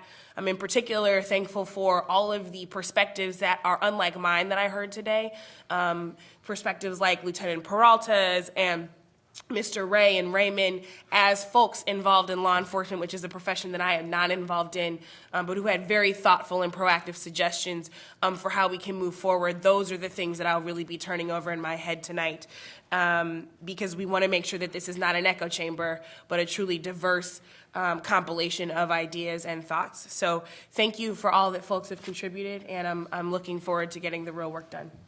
Excellent. Sue Brower? Thank you. Well, I have to thank the co-chairs again for giving me this opportunity, and the president. It's been an amazing day. I've been in law enforcement for 35 years, and I heard things today that really reawakened some thoughts that I had had. One of the things that was so clear to me is there's so much pain out there, and there's so much frustration.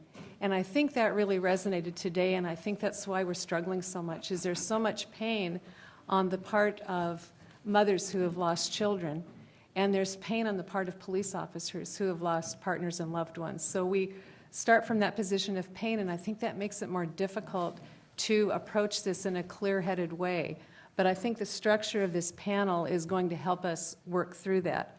I also have heard a lot of hope and a lot of good ideas, so I feel a tremendous responsibility not to let you down. There's so many of you who've devoted your lives to this cause, so I feel that sense of responsibility.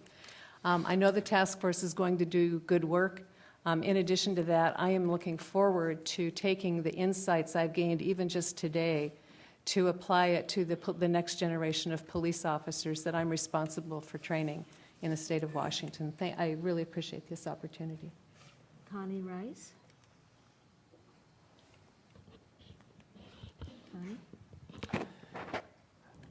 Thank you, Madam Co-Chair. And thank you, Chief Ramsey. The two of you have really led us very, very ably. My biggest thanks, however, go to you for sticking with us and lending witness to this work. I am concerned. I want to hear more from the police because I'm afraid I'm completely missing that perspective. And it would do me good to hear more from the cops about what we're missing. There's enormous pain in the community. I know that pain because I've represented families forever. And I think that we have to start there. But I don't think we're going to end there. I think we can end in a place of hope and a place of moving forward together towards safety and the elimination of these kinds of deaths. I don't want to hear about any more kids being shot by the police. I really don't. It's time for that to end. And it can end if we really, really focus and help our cops train the right way and get the community to back the police. When the police feel backed and they feel safe, when police feel safe, the community doesn't die. That's been my experience. The community does not die when the police are safe and when the police feel supported. So I think it's got to be two ways. It's got to be both ways. So thank everybody for sticking with us. Help us piece this together. And I think we'll come out with a report that you'll be proud of. Thank you. Sean Smoot. I would like to just echo my colleagues' comments. I especially want to thank the witnesses who traveled to testify in person today and those who took the time to submit written testimony. To the co-chairs and Director Davis, thank you very much for your leadership today and in the lead up to today. And especially to President Obama, thank you for convening this task force and honoring us by allowing us to serve on it.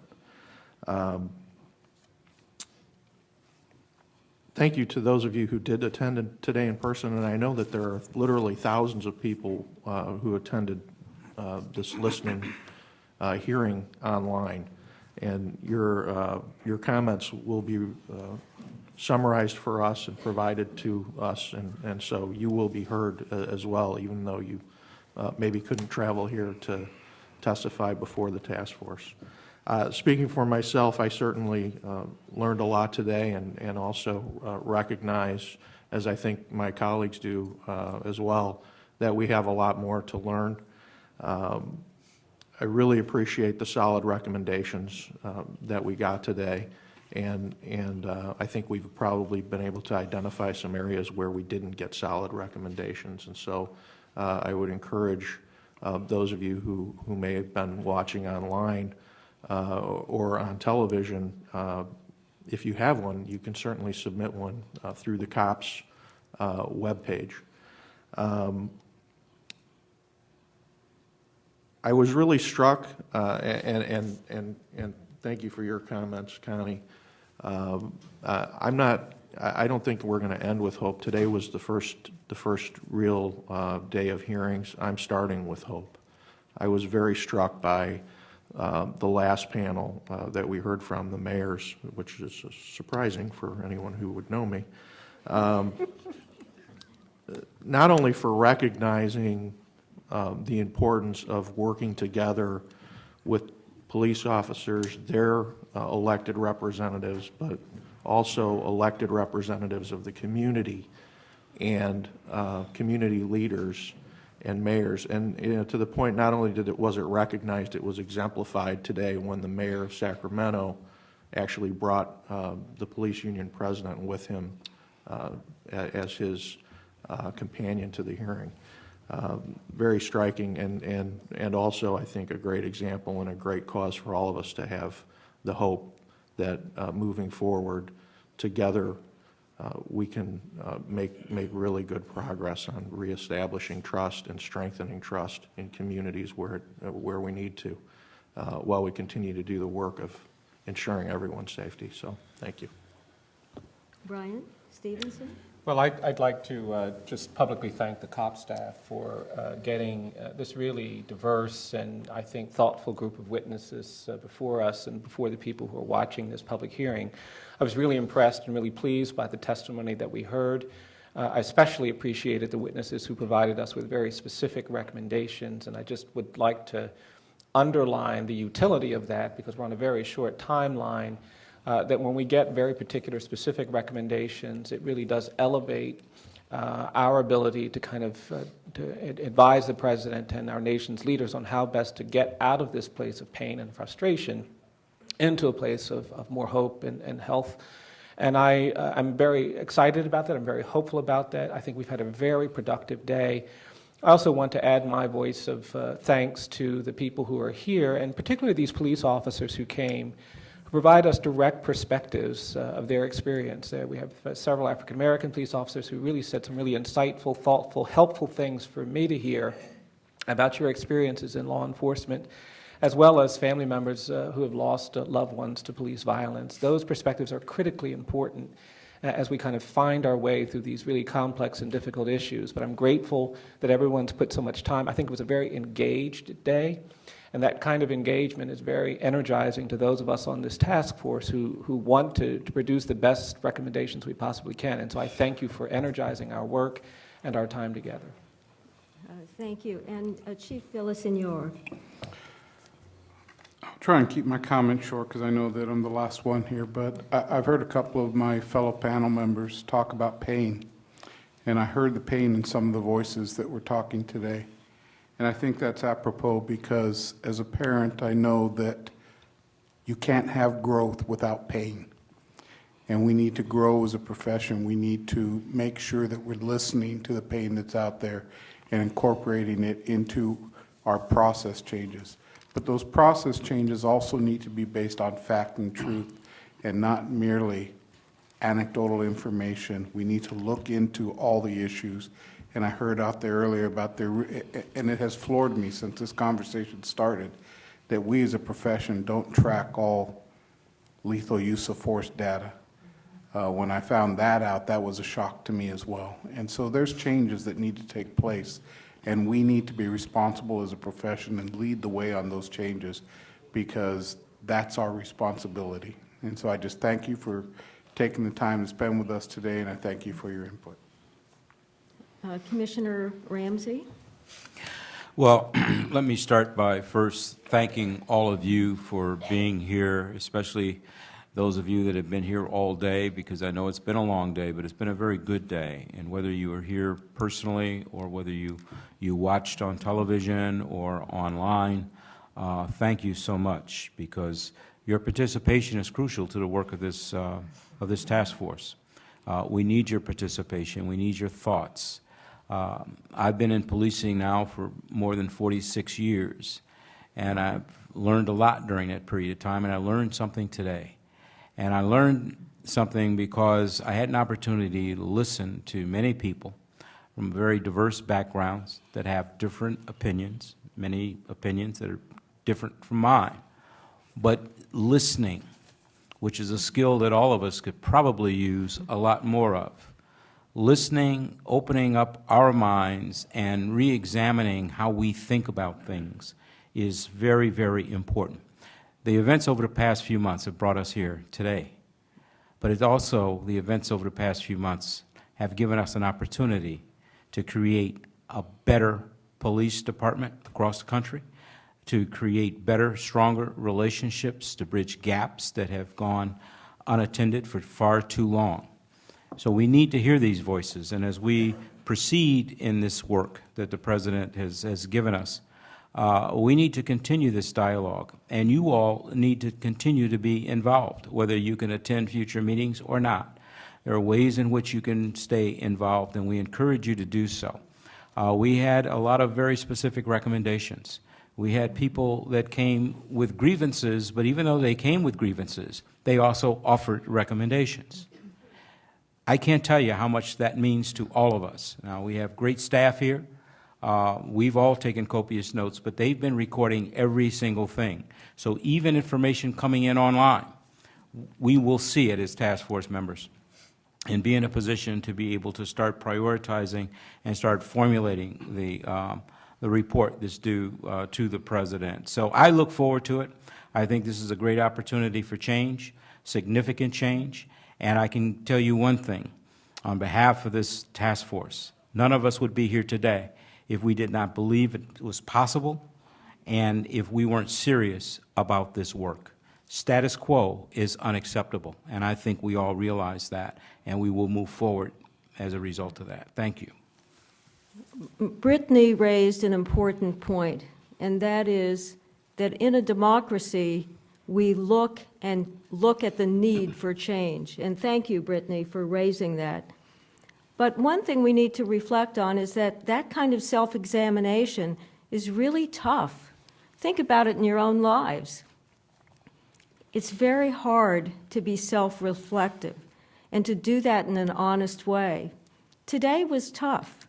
It was tough in many of the panels to look at our own institutions and look in criminal justice. And I think for many of us who've been involved in criminal justice for many years, we've seen that that kind of self-examination, as the Commissioner referred to, is very difficult.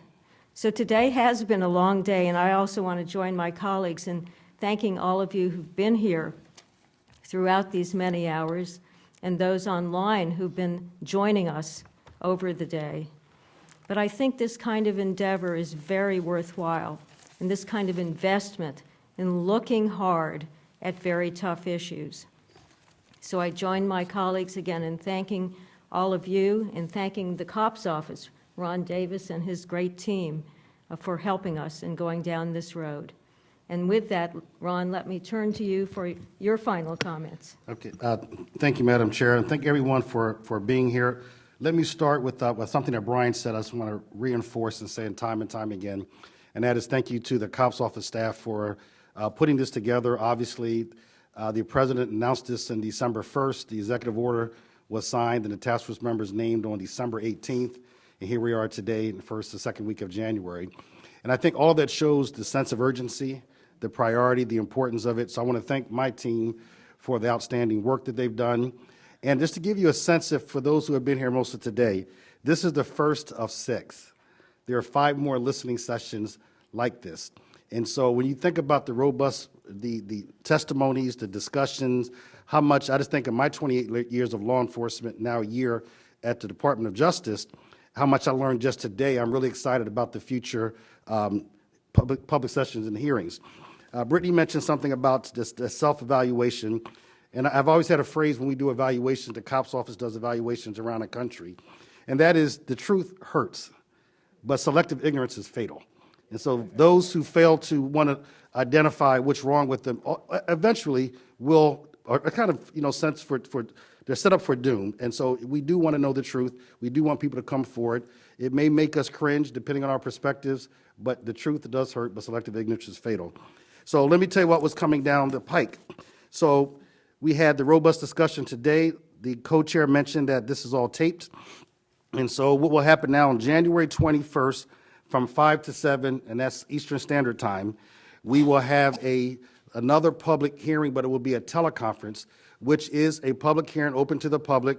If you go to the COPS website, and you go to www.cops.usdoj.gov, when you go to the website, there's a President Task Force icon that you can hit, and it brings you right to the site where you can see the call-in number that we'll have that give you the information. That will be January 21st, 5 to 7, and the purpose of that call is the task force will be able to now, after digesting it, we will summarize this, distill the recommendations, provide it back to them. They'll have the ability to talk about now what has happened today. Because you can imagine for those who sat here, there's a lot for these great thinkers to digest. We will also be January 30th and 31st, will be 2 additional public hearings, very similar to what we saw today. It will be in Cincinnati at the University of Cincinnati, and you can go to the website to learn more about those 2 hearings as well. And then we will have hearings in February to complete it, because if you don't know, the interim report to the President is due March 2nd. And if you could tell by the hearing we had today, the schedule that we have, and by the obviously the tenacity of our co-chairs and this task force, we will definitely have a report ready to hand to the President of the United States on March 2nd, one with concrete recommendations on how we as a country together can move forward. So it is a great honor for me to be able to support the task force. My office is very excited about it. I want to thank them again and then turn it back over to the chairs, and thank you guys for doing that. Let me turn to Jim real quick, if I may, Madam Chair, to make sure there's, I don't want to show my social media ignorance, but do we have hashtags or things like that people can go to? We do, in terms of, it's hashtag police task force, Okay. police task force, to add additional comments, and again, submitting online. All this information will be collected, digested, and given to the task force. Nothing will be left out. So feel free to tweet us. I think that's the right word. And my career accomplishment today is actually reading Twitter announcements. My 19 grandchildren will be impressed. So yeah, those kinds of announcements and online data. Thank you, sir. Okay, with that, once again, thank you all for being here, and the President's Task Force on 21st Century Policing is now adjourned. Thank you.